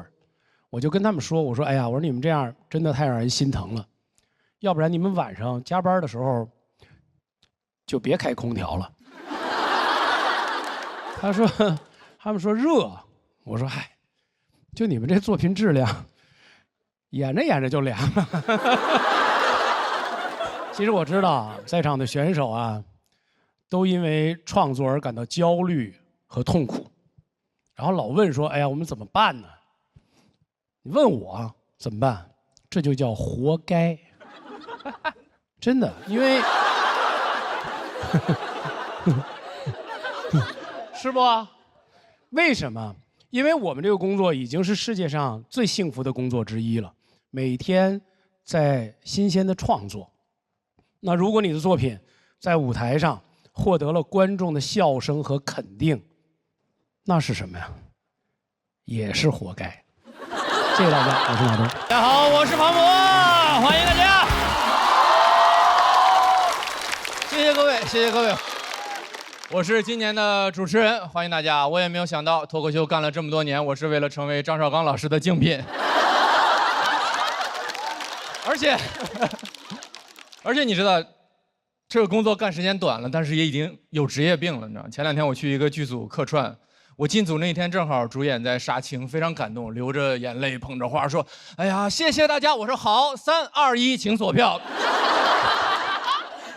但是还是很开心，每年录节目都会看到很多的新朋友，今年也来了很多年轻的新朋友，甚至很多还在上大学，演完看到我也很激动，说：“哎呀，你知道吗？我从小就是看今晚80后脱口秀长大的。”说你们那个节目当时给我缓解了很多很多的压力呀，你说小升初当时那个压力实在是……我说闭嘴吧，闭嘴吧，真的，叫我庞叔。喜剧的内核不讲礼貌。一会儿你们看吧，几乎每个长得比我还像80后。但是每次看到这些年轻的朋友，我都会想到前段时间有一个采访啊，挺有意思的。他来问我的第一个问题是：你觉得到底什么样的人最后会成为脱口秀演员？我想了很长时间，我觉得脱口秀演员都是一群经常会觉得这个世界有点奇怪的人。我举个例子啊，有一种水果叫猕猴桃啊，也叫奇异果，这个它的英文大家都知道对吧？叫爱奇艺国际版。哎，对，这个灯就是这样用的，谢谢佩森姐姐啊。它英文大家都知道吧？叫 kiwi 是吧？我们都生活在上海，这么冷门的英文我们也要假装知道，好不好？叫 kiwi， 但我觉得英文就很奇怪，你想 kiwi K-I-W-I 叫 kiwi，S-I-R-I 就叫 Siri， 那为什么只有 W-I-F-I？叫 WiFi， 它有什么不一样的？那会不会有一个镜像的平行世界？我每天就要，嘿 Siri， 请打开我的 WiFi，我要来一局游戏了，太麦。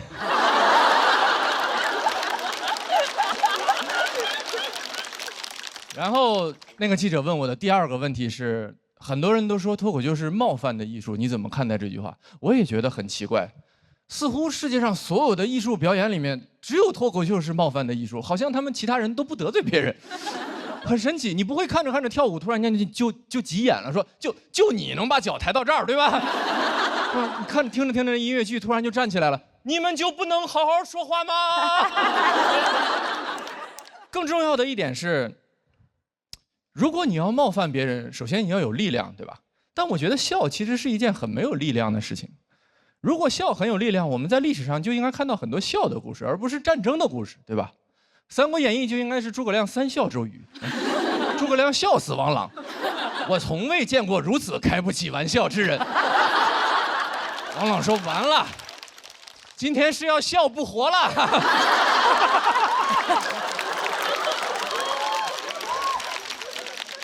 你感觉诸葛亮是个笑星是吧？什么北伐就是全国巡演嘛，喜剧之王三国记。我想问大家，这个笑话冒犯吗？还是有一些冒犯的，如果你是王朗的话。但紧接着另一个问题就是，如果我听了一个笑话，我感觉到被冒犯，就一定意味着我是对的吗？在20年前，互联网上最流行的网络社群叫贴吧。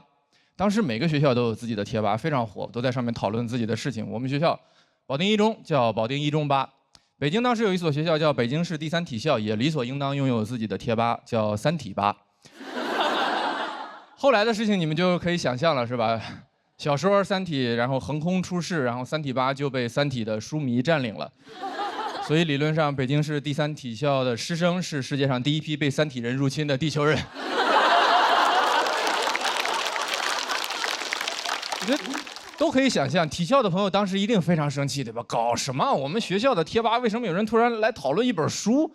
我上体校就是为了不看书，真是。三体的书迷也很无辜，说名字又不是我起的，你去骂刘慈欣好不好？刘慈欣说：“哦，主不在乎。”一点办法都没有，一点办法都没有。你总不能跟体校的朋友说，要不你们去《流浪地球》吧，反正你们也没有家了。你们说这个事儿冒不冒犯？当然冒犯。生不生气？当然生气。怎么办？没有办法。李白曾经说过：“如何呢？又能怎？”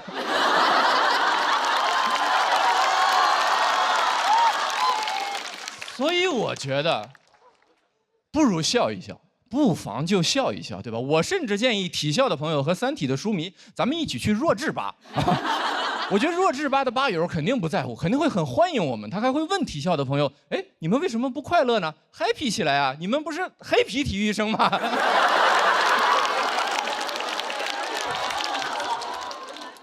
我要再问你们一次，你们觉得这个笑话冒犯吗？还是有一些冒犯的。如果你也来自北京市第三体校的话，如果我们今天一定要聊冒犯，我觉得这个世界上没有人比黑灯和小佳更权威。我没有做过严格的统计，但我觉得他们很有可能应该是世界上冒犯残疾人次数最多的2个残疾人。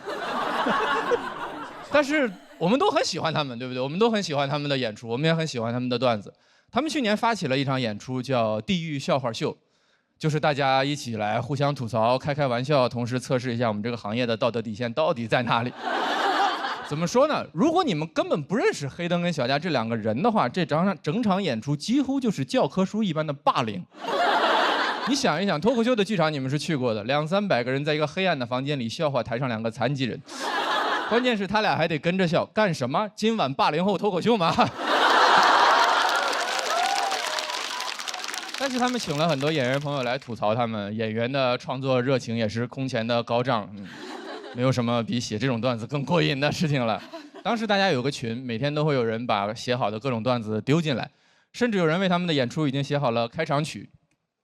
2个演员，跑不快，一个没有眼睛，一个手在哆嗦。还真跑得快。节目的播出尺度不允许我把整首歌唱完，太过分了，太过分了。但你们知道那个群里面从始至终出现过的最冒犯的一条段子，是吐槽小佳的。你们准备好了吗？小佳参加了奥运会，在奥运会中拿到了100米赛跑的第1名，太神奇了！他的故事激励了所有人，他的精神振奋着我们，他的故事甚至被拍成了电影，搬上了大荧幕，甚至小佳这个角色由汤姆·克鲁斯主演，名字就叫《速度与激情》。你们知道当时那个微信群里面跟刚刚的现场是一样的沉默，但其实你我的意见都不是那么重要，对吧？当时小佳在群里说：“你们为什么都不说话呢？”我觉得这个还蛮好笑的。我觉得小佳的回答是可能很多问题最后的答案，就是当事人觉得还蛮好笑的。当然啊，这不是小佳的原话，她的原话是：“这也太好笑了吧。”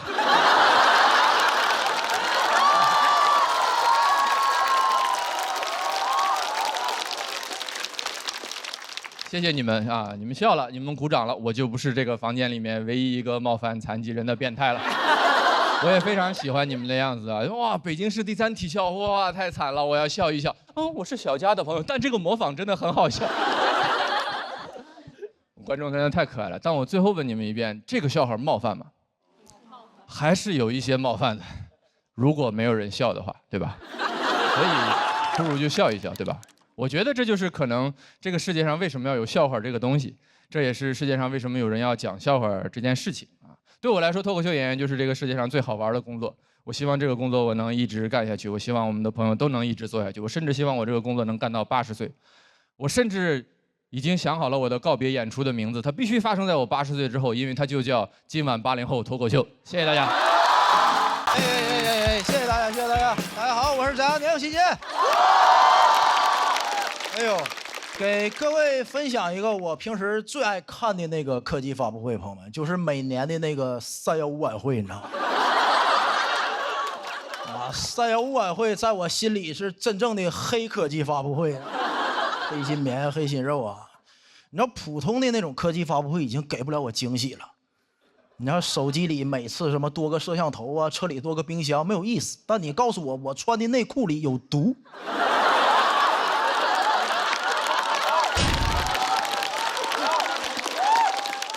一下就很惊喜，而且你知道315晚会啊，它从来不延迟满足我。你看你买个手机啊，买个新能源汽车得预定半年到货，对吧？但他曝光那个黄焖鸡米饭用什么烂肉啊、发酸土豆片的时候，我是边吃黄焖鸡边看的。哎呀，吓得我当时立马站起来贴了一次性内裤，你知道吗？朋友们，真的，我当时看这个曝光的时候，已经吃了3个多月黄焖鸡了，没什么感觉，说明什么问题？朋友们，就人家黑心商家厨艺是真好，你发现没？那记者不说我都不知道，这是强者不抱怨环境啊！你想想，他用最烂的肉、最酸的土豆片做出来的黄焖鸡，一点腥味、酸味都没有。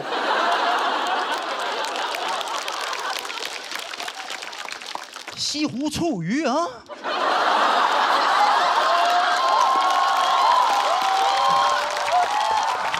用最新鲜的鱼，最正宗的醋啊，做出来又酸又腥啊！我都替西湖醋鱼臊得慌，说实话。朋友们，你看《舌尖上中国》是中间停更7年了，315晚会可年年都有食品安全问题，我感觉得做一个《舌尖上315》了。就告诉那帮大厨，高端的厨艺往往只需要采用最肮脏的食材，你知道吗？朋友们，很多人提到食品安全，是不是会脑袋蹦来3个字：预制菜？我喜欢预制菜，我是急性子。哇，现在菜上的是真快，很多商家那个为了证明它快，给你放个沙漏，对不对？我前2天去吃那个现烤活鱼，朋友们，那个烤鱼上的快到什么程度？比沙漏上的都快。刚点下单，鱼就端上来了，服务员感觉不对劲儿，才把沙漏拿上来。我点了3个菜：现烤活鱼、现烤羊排、现炒小龙虾。上的最慢的是可乐。哎呀，我第2天中午去吃的麦当劳。他怎么好意思管自己叫快餐呢？我足足等了4分半呢。这要吃烤鱼，我都到厕所了。我跟你讲。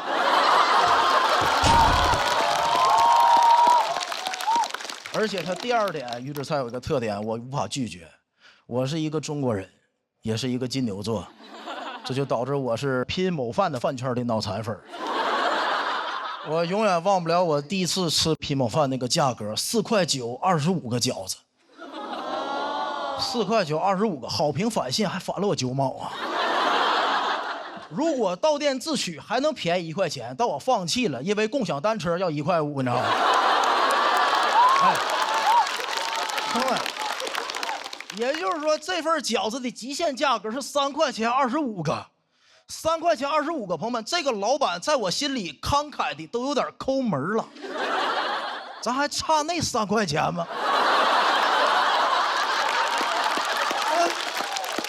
白给我交个朋友不就完了吗？很多人说你不怕这里有什么瘦肉精吗？有什么我都接受它。真的，3块钱25个饺子，我包容他一切，吃出来头发算老板送我周边，你知道吗？哎，能看出来吧？我一点不担心食品安全。为什么？我有充足的理由啊！我小时候吃过苏丹红鸡肉，喝过3聚氰胺南酚。那句话怎么说？就是当你淋过暴雨之后啊，我都不打伞了，真的。我就不怕下雨。说实话，看见今年315曝光那个什么虾仁保水剂放多了，看的时候有点失望啊。那也不够劲儿啊，这玩意儿。那你看保水剂，它起码还算食品添加剂，让放。3聚氰胺苏丹红危险化工用品。苏丹红是做有机染料染色的，3聚氰胺是做装修板材用的。我这身体已经练出来了。就这么说，明天末日来了，我啃墙皮喝机油我都能活下去。你知道朋友们，苏丹红是代谢不了的吗？在我体内都20多年了，我现在体内苏丹红都立了个牌子，我在翟佳宁血液里很想你，你知道吗？哎呀妈，等了20多年了，等来个保水剂，保水剂副作用是什么？骨质疏松，废物。根本看不起他，包括去年曝光那个什么大爷大妈做酸菜时候用脚踩，他那脚都敢吃，我跟你讲。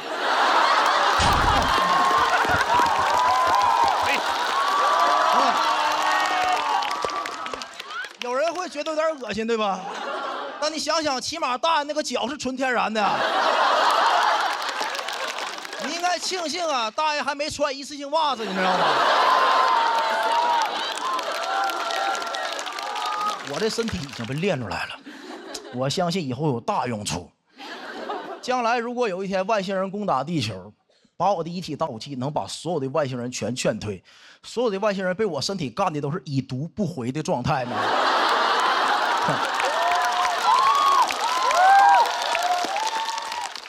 到时候啊，外星人把我的身体遗体拿走去研究，什么玩意儿这么厉害啊？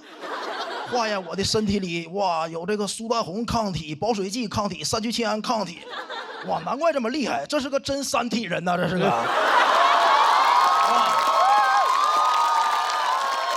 再拿这个显微镜仔细放大我每一个细胞，每一个细胞上都写着一句话：杀不死我的，令我更强大啊！谢谢大家，我是阿德，谢谢。Hello， 大家好，我叫李卓妍啊。其实翟佳宁跟谁 PK 都有点像在欺负人了。但除了我，因为大家说我是唯一一个看上去比翟佳宁更狠的人，我跟他 PK 算是以暴制暴，但其实我是一个很温柔的人了，但是我确实从小就被狠人包围，特别是小时候学校那些小混混觉得我长得太拽了，会来堵我，很无辜啊。长相是天生的，有人一出生就在罗马，我一出生就在罗马斗兽场。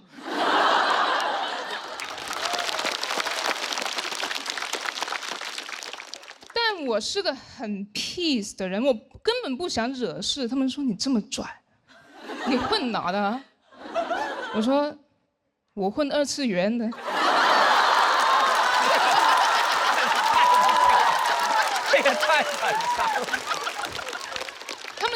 他们觉得我更挑衅，我很害怕。但幸好我有一个哥哥，我小时候很崇拜我哥，他是一个真正的狠人。小年纪就开始抽烟，怎么打怎么骂都不屈服。我妈放弃了，给他买了一份重疾险，受益人写的是我妈自己。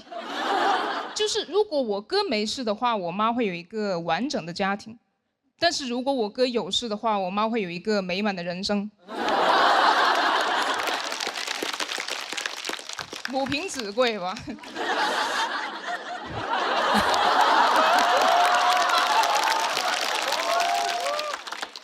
我哥还喜欢带着刀出门，然后旷课去 KTV。家里人不给他钱之后，他找了份兼职，挺适合他的，在 KTV 切果盘。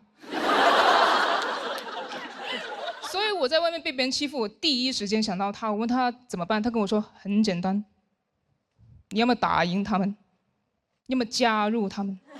但是你是我的亲妹妹，你不能加入别的帮派。我来教你怎么打。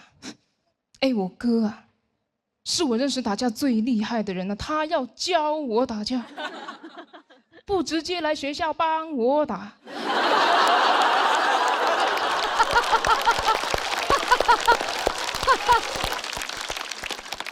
我说哥怎么了？你要上课吗？还？他说你不懂，我不方便亲自出手，你无法想象我经历了什么才走到现在这个地位的。我都不知道在外面是兄弟多还是仇家多。我说在外面应该是警察多吧。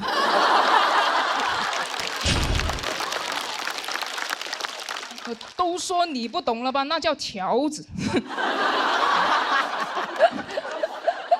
其实我有怀疑过，我哥应该没有他自己说的那么血雨腥风，他可能只是跟风叛逆而已。因为当时很流行一个电影叫做《古惑仔》，我哥在学校组了个帮派，7个人结拜，有6个都说自己是陈浩南。就《古惑仔》有一句很经典的台词，就是铜锣湾只能有1个浩南。我哥学校6个。我问他那还有1个是谁？他说是教父。我说不是同一个体系的吧？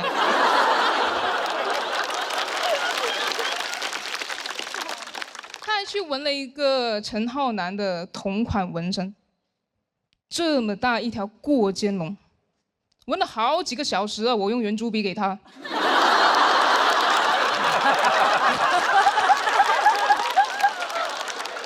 他还不敢在家里纹，大夏天中午拉着我上楼顶。当时阳光晒在他身上，晨光握在我手里。热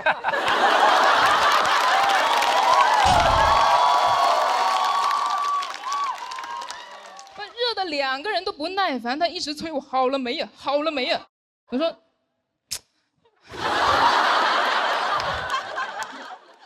不太确定他是不是真的很会打，但肯定是不太会教哈，因为他采用的教学方式居然是实战训练。老大哥亲自跟我打，哎呦，毫无保留啊！毕生所学全使在我身上。我哥没把我当外人，也没把我当人。训练频率也是看我哥心情哈，一般是2天1练，啊，如果他心情不好就1天2练，蛮有趣的。其实因为他会放着音乐来打嘛，就我很容易能掌握他出招的节奏，就是那首歌一到重音他就会出拳，我按节奏躲就行了。跟玩劲舞团一样的。但是我这辈子最讨厌的一首歌，就是《霍元甲》。这首歌重音太多了，太密集了。嚯，半个8拍出了8拳。唱 K 的时候，别人一点这首歌，我都想哭。我的朋友跟我说，他说啊，这首你也能哭吗？我说你不懂，太痛了。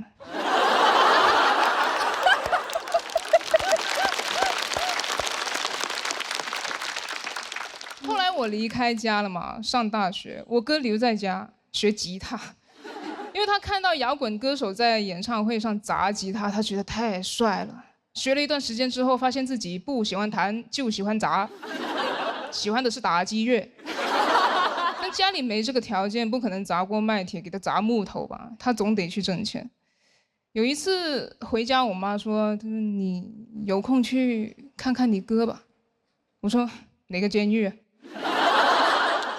她说：“监什么狱啊？你哥去了亲子餐厅上班。”哎，我很好奇，我就去看了。他给一个我爸那年纪的人打下手嘛，又通过明厨亮灶那个监控，我看见那个人一直指着我哥骂。哎，你别说啊，亲子餐厅配上辱骂，感觉还挺像一个家。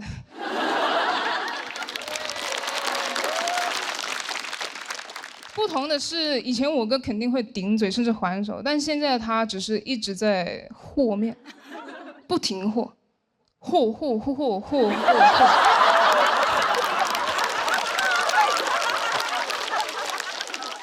监控是只有画面的嘛，辱骂声是直接从厨房里传出来，挺难受，因为声画不同步。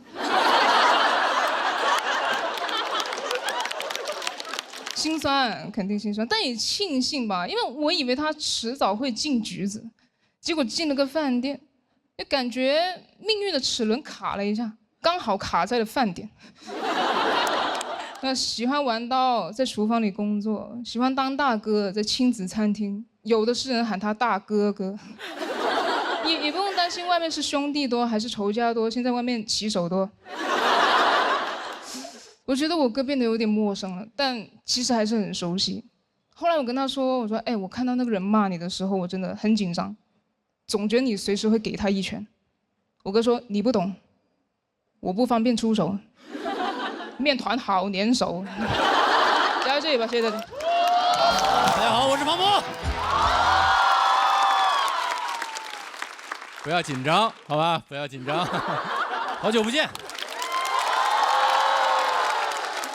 我站在爱奇艺这个台上，我其实现在感觉很奇妙，就像是从南极来到了北极一样，环境没有任何变化，只是周围没有一个我的企鹅朋友。哎呦呦，太硬了，太硬了。还好有我的老朋友在，是吧？宇宙老字号京都念慈庵，谢谢，感谢念慈庵啊。很久没有讲过这种带商务的脱口秀了，真的，我感觉一切都回来了。有了京都念慈庵，轻舟已过万重山。哎呀，你们也知道是吧？就是去年 gap 了1年，而我是那种特别需要稳定的生活能带给我那种安全感的人。你知道，去年我甚至重新注册了好几个那种求职网站的会员。我就想看一看，哎，会不会有哪个文工团正好在招聘一名幽默帅哥呢？是吧？而且我从小就这样，你知道，小学的时候寒假30天，然后寒假作业有60页，我就会进行一个严格的规划，我每天要写2页，不能多也不能少。我同桌看到之后就非常的震惊，说你有病吧？我说咋的？难道你一天写60页？我们根本就没有写呀。但是我就是特别需要这个规划在我这里，甚至我只有初1、初2、初3这3天是休息的。大年30我都要写完作业再吃年夜饭。我爸妈看到之后都说：“孩子，你这个调休好不合理呀。”而且，就是讲脱口秀之后，我这一点的感受变得尤为的强烈。你也知道我的那些脱口秀演员朋友们啊，每天过着一种什么样的生活，是吧？红尘作伴，潇潇洒洒。从来不为明天担忧，因为今天很有可能就是生命中的最后一天。我每次看着这些朋友，我时常就觉得，他们好像就是草原上自由奔驰的骏马，只有我是沉迷拉磨的驴。我们一样讲着笑话是吧？但是驴唇不对马嘴。我平时跑步，他们都说我跑的是驴拉松。而我们这种驴系男孩呢，我们这种驴系男孩最害怕的，跟打印机是一样的，就是突然之间没墨了。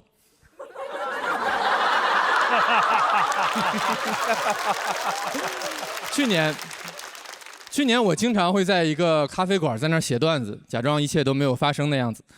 是的，真正的驴是可以做到没墨硬拉的。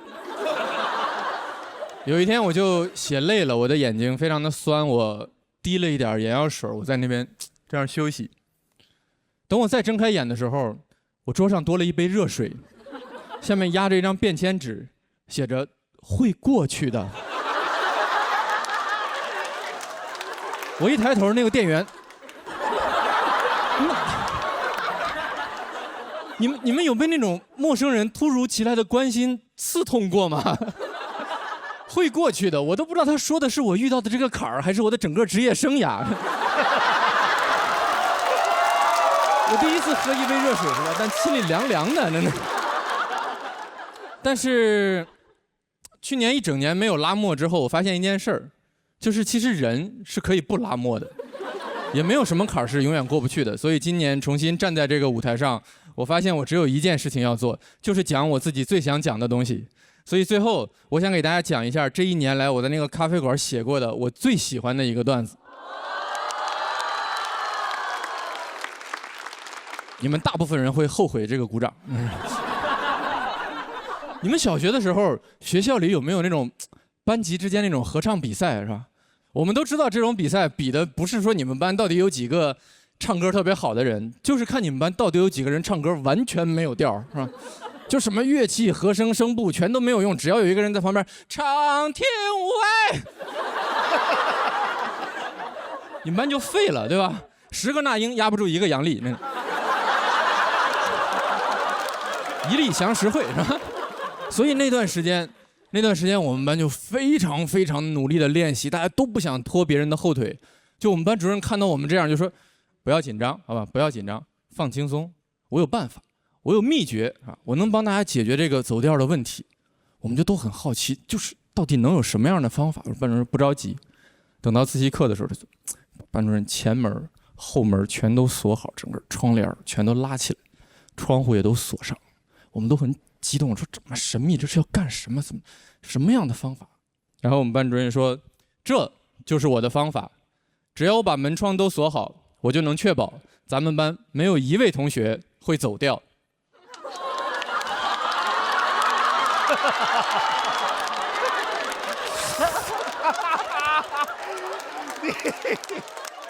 这个就是我过去1年最喜欢的段子，很高兴和大家重新认识一下，我是庞博。但其实这也是我认为脱口秀最好玩的一部分，就是来，我这儿有一个好东西，一定要让你看一下，来，然后我带着你，我们2个一起徒步走了3个小时，走了10公里，我就是为了给你看一坨垃圾。好在你也不会生气，因为整段路程我都是陪着你一起走完的，没关系，会过去的。谢谢大家。大家好，我是庞博。好，谢谢啊，谢谢。别人笑我太疯癫，我不太理解为什么要我讲这个话题，是吧？我几乎是全行业最温顺的演员了吧？是吧？我更不理解的是，为什么付航不在这个话题？付航，你不讲疯癫，你疯了吗？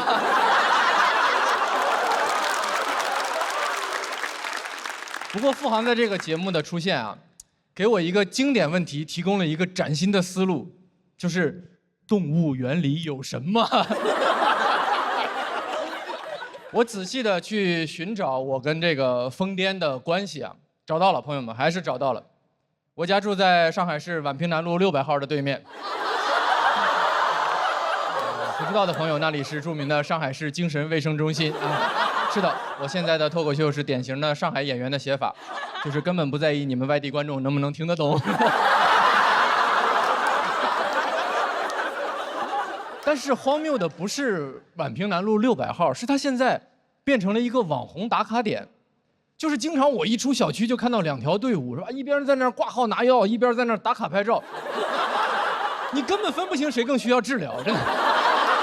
我不理解，你在这里拍的照片，你能写什么文案，对吧？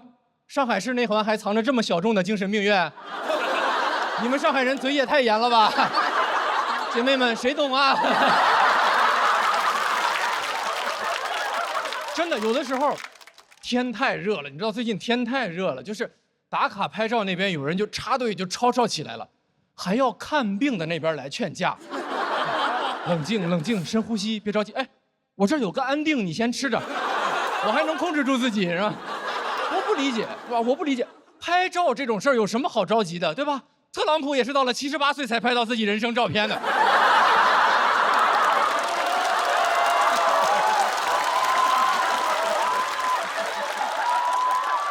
但我有一个发现，我发现一个人，他离社交媒体越近，他离正常人类就越远。因为社交媒体上能看到你的人实在是太多了，没有人能够承受这种量级的关注。你想，你发出去一条动态，理论上所有人都能看得到，所有人，你的前任易烊千玺，你的现任徐志胜，是吧？都能看，这是4个人啊，这是4个人，但他们都能看到，真的。我有一个朋友，男生。他有一个不是非常大众的爱好，就是拼拼图，然后拼完之后他就发小红书，然后很快就积累了一些粉丝。但大家都知道，粉丝这种东西就是长着长着就不长了，然后他就陷入某种焦虑。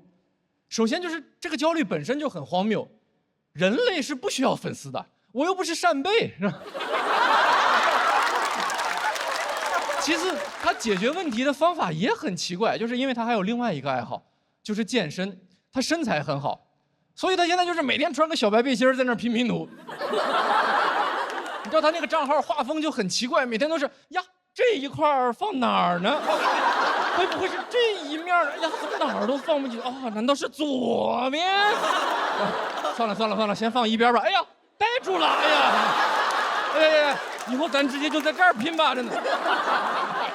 好奇怪，真的好奇怪，好端端的一个朋友，突然就变成椰树直播间的主播了。他还跟我说：“哎，你看我自媒体做的不容易，帮我点点关注。”我说：“不了吧，我对这个背心没有兴趣。”真的。他说：“我让你看拼图，我这儿的拼图都非常的厉害，确实很厉害。他有一幅全是天空图案的拼图，纯蓝色，非常难。我说这玩意儿怎么拼呀？他说我有办法。你看啊，所有拼图都是4周都是固定的，你从边上慢慢的往里拼就行。最重要的就是找到边儿。我说对，最重要的就是找到边儿，然后你就可以狠狠地擦它。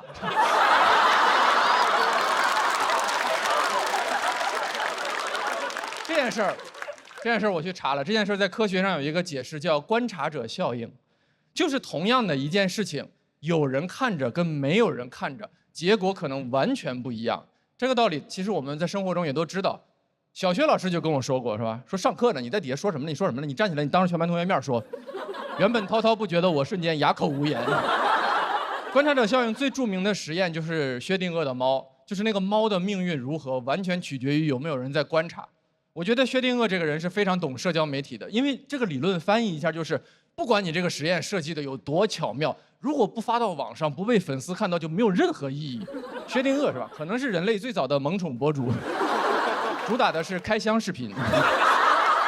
但是我认为，就算薛定谔生在当下，他也做不好一个小红书博主。首先，个人简介怎么写是吧？啊，量子物理，一个竖线，瑞士瘤子是吧？INFP 是吧？其次，我觉得他更不可能好好的推广科学，因为我们没有人是真的想看量子物理，我们其实只是喜欢3分钟看懂量子物理。薛定谔最后也只能怎样？他也只能发广告，发爱因斯坦的八卦，直播的时候讲爱因斯坦的八卦，而且在最关键的时刻开始带货。总之，大数据让他干啥他就得干啥，粉丝让他干啥他就得干啥，社交媒体让你干啥你就得干啥。别人一看你这也不是薛定谔的猫呀，你就是巴甫洛夫的狗。谢谢大家。大家好，我是庞博。谢谢各位，非常开心，我也非常荣幸能给今天这场演出做开场、做暖场。而且你们知道，《喜剧之王单口季》这个节目的发起人是周星驰先生，今天是半决赛了，周星驰先生一次都没有出现过。总说我们欠周星驰一张电影票，我现在觉得节目组欠我一个解释，真的。说像不像那个经典的骗局是吧？你收到一条短信，我是周星驰，来参加我的脱口秀节目是吧？就让你主演我的电影啊！我觉得很有可能，不然你完全无法解释为什么蒋龙在这里，对吧？开玩笑，开玩笑，澄清一下，不是骗局是吧？而且就是因为这个节目，我们真的见到了周星驰先生，我甚至已经见过他2次了。今年周星驰先生在我这里的地位跟海澜之家是一模一样的。男人1年要见2次周星驰。而且节目组真的挺不容易的。如果你们记得的话，这个节目在刚刚开始官宣的时候，正好赶上奥运会，作孽，谁关心脱口秀呢？我觉得这世界上没什么东西能比奥运会更好看，对吧？即便我是一个脱口秀演员，我也要说，是吧？我心目中最好看的依然是我太太。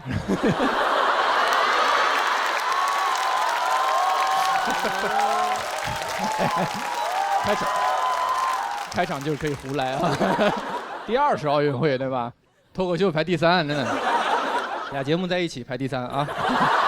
而且认真的说啊，这个夏天因为有2档脱口秀节目，对我们这些脱口秀演员来说真的非常的重要。节目变多了，机会也变多了，大家都很开心。我不知道你们是从事什么工作，但你想，还有什么行业一年能有2个名副其实的大王？对吧？有20个人是货真价实的全国10强，跟好多大学的那个排名是一样的。你看，虽然节目上你看到了100个脱口秀演员，但来了就是50强。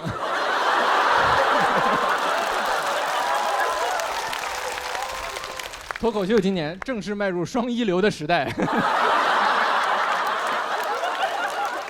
我有时候都在想，你说如果最后两边的冠军恰好是一男一女，然后这2个人不知道为什么结婚生子，这个小孩会说的第一句话会不会是我父母双亡啊？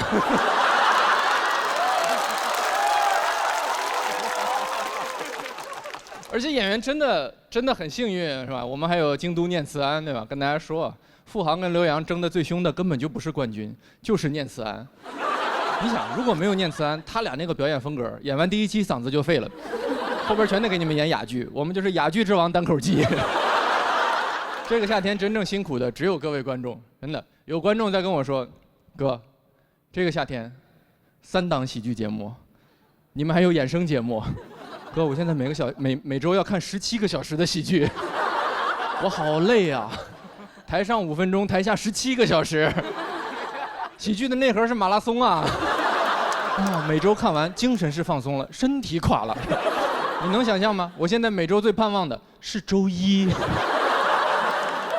真的，聊到最后他已经神志都不清楚了，拍着大腿问我说：“你说说这个比赛对劲吗？啊，凭什么哈哈曹的票数没有黑灯高啊？”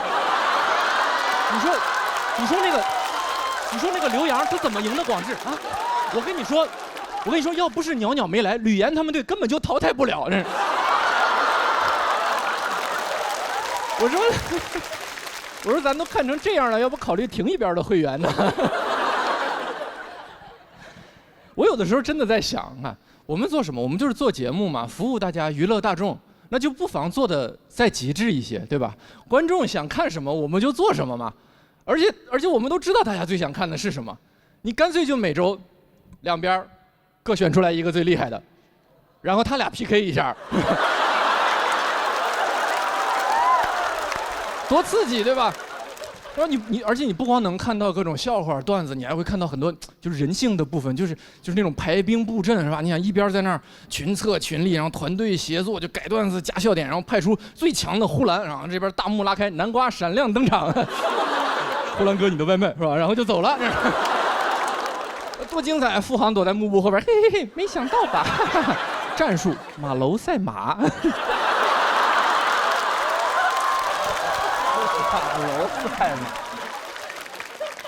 而且你也不用1周在这播17个小时，2小时就够了。我们就搞直播，对吧？每周5晚上就直播，然后你再请2个国外那种名不见经传但实力非常过硬的脱口秀演员，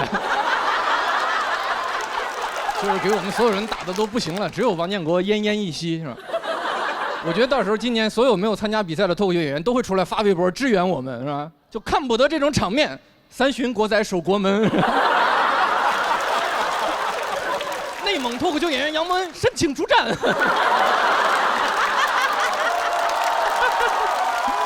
想不想看？想不想看？啊，我也很想看，我也很想看，是吧？我也看热闹嘛。而且我已经把我这个 idea 都完全都整理好了，我准备卖给那个第三方的平台了啊。因为我觉得客观上来说，谁做都不合适嘛。而且咱们做给观众看，我觉得观众看完最后也会说一句：“哟，酷。”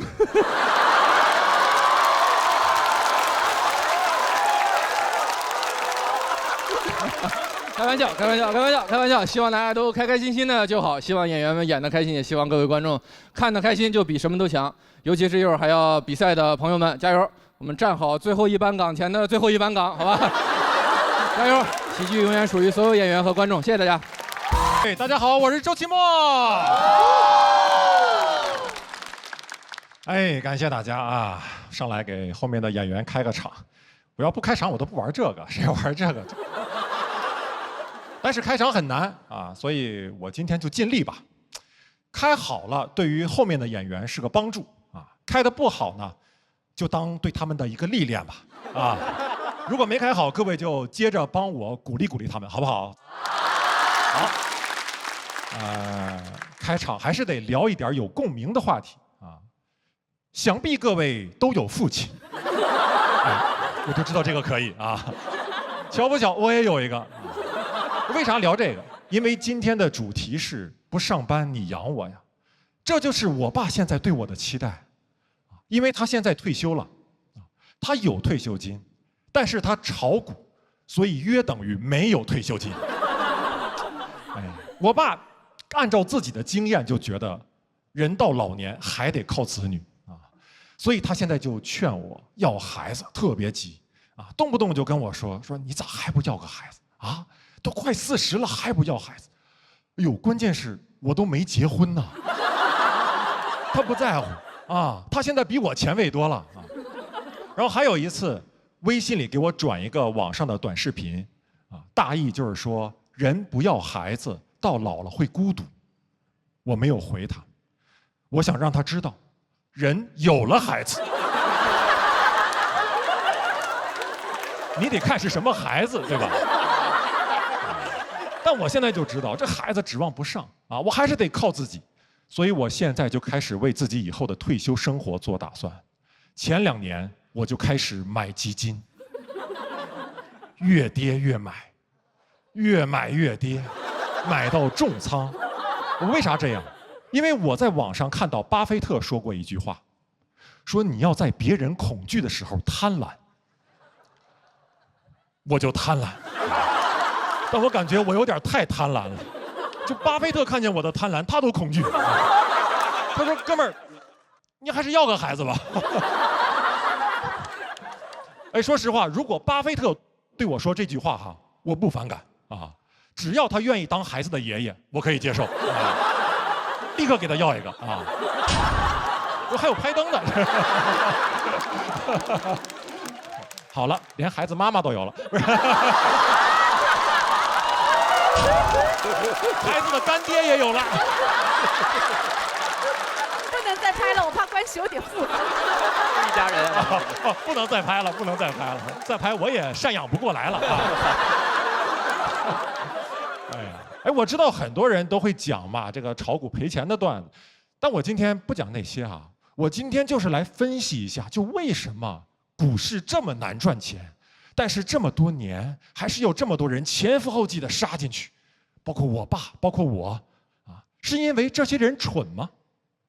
我觉得只是一方面啊，还有一个原因就是很多上市公司特别擅长炒概念、讲故事，啊，比如之前元宇宙特别火的时候啊，很多公司连个产品都没有，只是沾上一点概念，股价蹭蹭就上去了。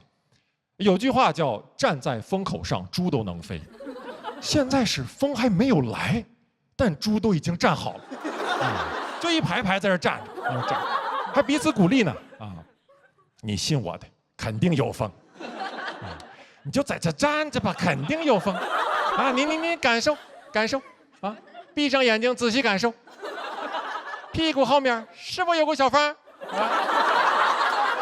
然后一回头啊，发现后面有只猪在那儿。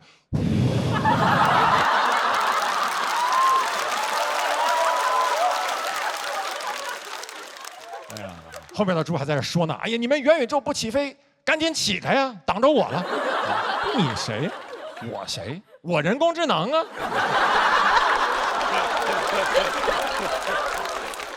我得赶紧飞了，我后面还有无人驾驶呢。真的很难赚钱，哎，股市难赚钱还有一个原因就是很多机构向你推销产品的时候，他总要带一句免责声明，啊，比如刚跟你说完，说哎这只基金收益很好，但马上补一句，但历史业绩不代表未来收益，啊，现在是个很好的买入点，但不构成投资建议。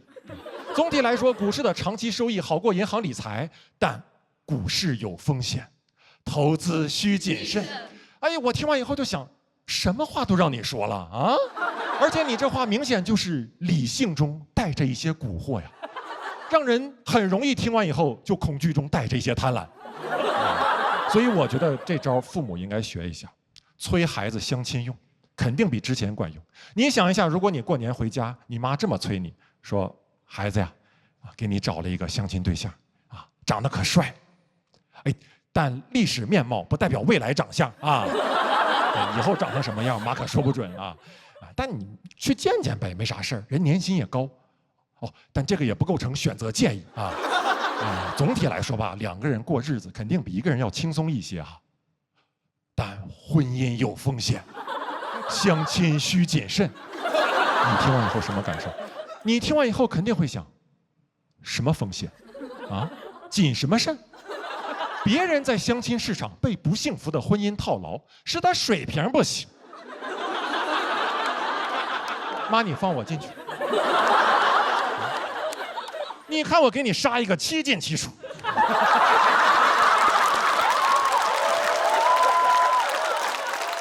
你就等着看绿不绿就完了。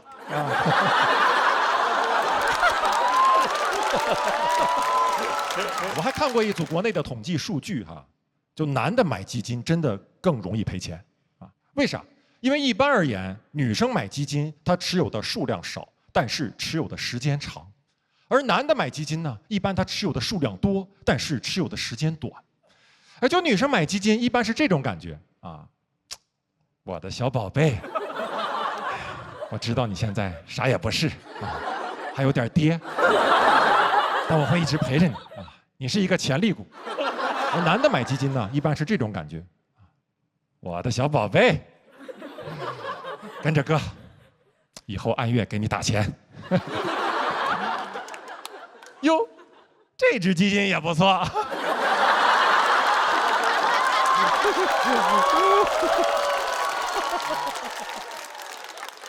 所以我觉得，女生可以多买一点基金，但这个不构成投资建议啊。要说有啥建议，就是投资真的没有那么靠谱，还是得找个班上啊，有一个持续稳定的现金流最重要。你看我现在为啥又来上节目啊，还要给人开场啊？一方面是出于对脱口秀的热爱，但不多啊。更重要的方面就是我得补仓了啊，因为我最近又看上一只基金啊，这小基金还真的挺不错。好，谢谢大家，谢谢你们。哎，大家好，我是周奇墨。今天呢，再给大家开个场啊。我们这场呢叫金牌赛，就是之前有5位拿过金牌的演员。这一场同台 PK， 拿了金牌还要比啊！哎，你们看节目组还是人吗？啊，我们这个赛制比奥运会还残酷。关键人家奥运会的金牌是真的呀，我们这个金牌塑料的。这5个人每天就是揣个塑料小盘过来啊，还挺得意。后来呢，我们就送他们一个外号，叫“塑料五子”。当然这么讲不太好听啊。后来就改叫聚乙烯五子。这5个人呢，散是满天星啊，聚是聚乙烯啊。总感觉他们自己的幽默不可降解。前一阵儿看奥运会啊，也启发了我。我觉得我们这个行业也应该向人家学习，比如像我这种老选手啊，已经有点讲不动了，也应该有一个退役的渠道。干嘛呢？可以当教练，我可以带新人啊。等下一季再有比赛的时候，我在下面，然后我带着徒弟在台上讲，啊，讲炸了，我在下面 yes。然后讲着讲着冷了，我就赶紧叫个暂停，然后把他叫过来。你干嘛呢？啊，你现在情绪不够顶啊！平时白带你看那么多付航老师的视频了。啊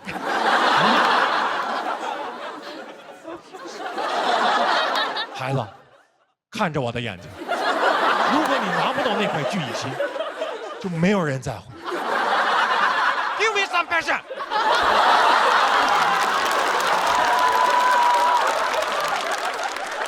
还看着我的眼睛。我徒弟说 Yes sir。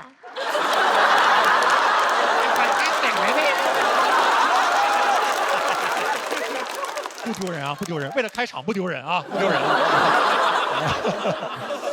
哎呦我天，学富航这一下子真是挺费嗓。这个时候就特别需要来一口京都念慈庵，历练川贝枇杷膏，润喉、护喉，真是猴赛雷呀！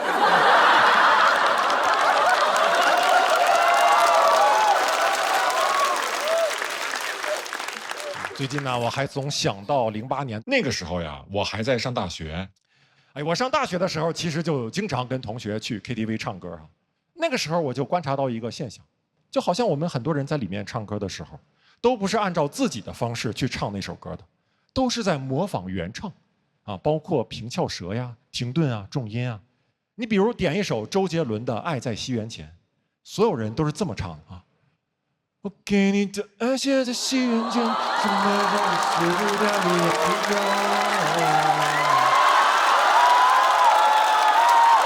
到时候图你们这个，我就说这个现象啊，而且经常还眯着眼睛啊，我也不知道为啥，我就没有见过一个人在 KTV 里点这首歌的时候，是睁大了眼睛，然后用自己非常标准的普通话在唱，啊，没有见过一个人唱。我给你的爱写在西元前，深埋在美索不达米亚平原。什么感受啊？是不是很别扭？甚至有点像二人转。这就对了，这就对了，因为周杰伦的歌用普通话唱出来就是二人转。走廊灯关上，书包放，走到旁窗外望，回想刚买的书。一本名叫《半岛铁盒》，一本黑。上大学的时候有意思的事儿很多啊。那个时候寝室的几个同学经常还聚在走廊里哈聊天，有的时候抽烟，然后他们抽烟都好帅啊，他们抽烟都是，就那个鼻子和嘴同时冒烟，感觉就像一条龙一样，抽完就飞走了。但是我抽烟就是。他们说你烟呢？我说咽了。他们抽一辈子烟，肺是黑的；我抽一辈子烟，胃是黑的，掏出来就是个熏土。所以后来他们跟我说你这样不行啊，你得过肺，你得过肺。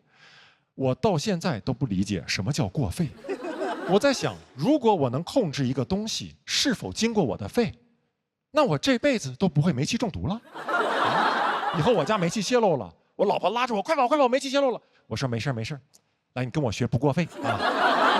来吸口煤气，往胃里咽啊！怎么还迷糊了呢？来我点颗烟给你演示一下啊！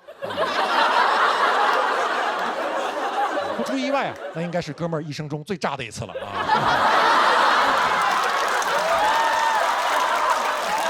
开玩笑开玩笑。今天呢，我只是个开场，主角还是他们巨蜥无子。但今天啊，这个比赛金牌战只有我来开场，分量不够，还是得请一个真正拿过金牌的人过来给大家讲一讲。下面就让我们用最热烈的掌声欢迎曾经排名世界第一、拿过无数世界冠军、拿过奥运会金牌的乒乓球运动员许昕。大家好，我是周奇墨啊。也不算好朋友了，一般朋友。开玩笑啊，其实最近呢，总会有观众问我啊，说周奇墨怎么总感觉你上完脱口秀大会第4季以后就没啥动静呢？啊，为啥？啊，其实原因也很简单哈，就是我总想起那句老话，枪打出头鸟。所以呢，我就有意识地往后撤啊，跟其他鸟看齐啊，让其他鸟先上。我甚至想好了，什么时候一旦猎枪响了，有鸟掉下来，我再站出来。打得好，我早就知道它不是什么好鸟。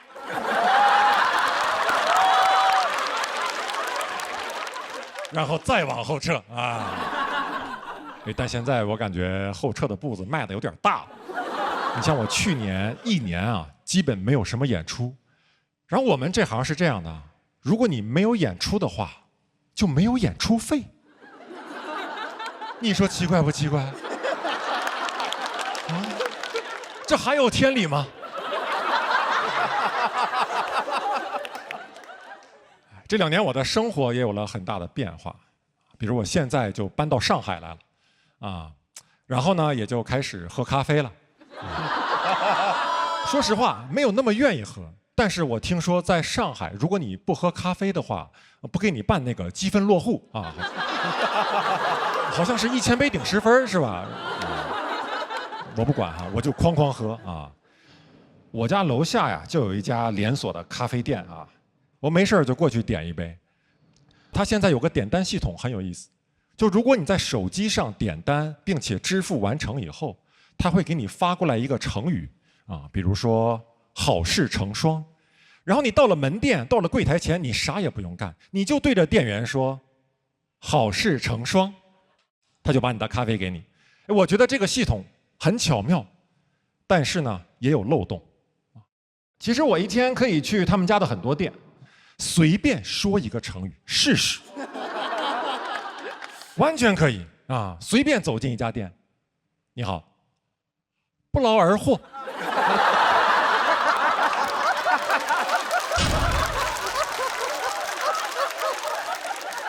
没有吗？啊，那可能是我记错了。你试一下那个歪打正着，你看看。也没有，啊，也没有。要不你再试试死缠烂打呢？啊，服务员说：“这样吧，先生，我这有杯臭不要脸，先给你吧。”啊。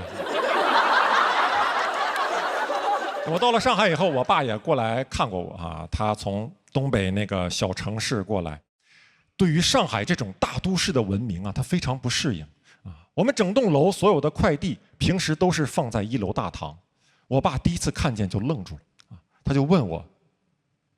快递就这么放着，我说啊，随便拿。我说也不是随便拿，你得拿你自己的呀，而且那面还有摄像头。我爸说啊，摄像头，摄像头倒不是问题，摄像头。你先上去吧，我还有点事儿啊，我还有。当然，我爸这个事儿不是去偷拿人家快递啊。他是出去给我买菜，我爸一到上海就开始给我做东北菜，第一道排骨炖豆角，哇！我在上海这么长时间，我能吃到一口地道的东北菜，那个感觉非常复杂。就那一口下去，我就感觉我的小学、我的中学、我的前半生啊，都在我脑海中闪回啊，就跟那种濒死体验一样啊！就那个时候我才意识到，豆角没熟。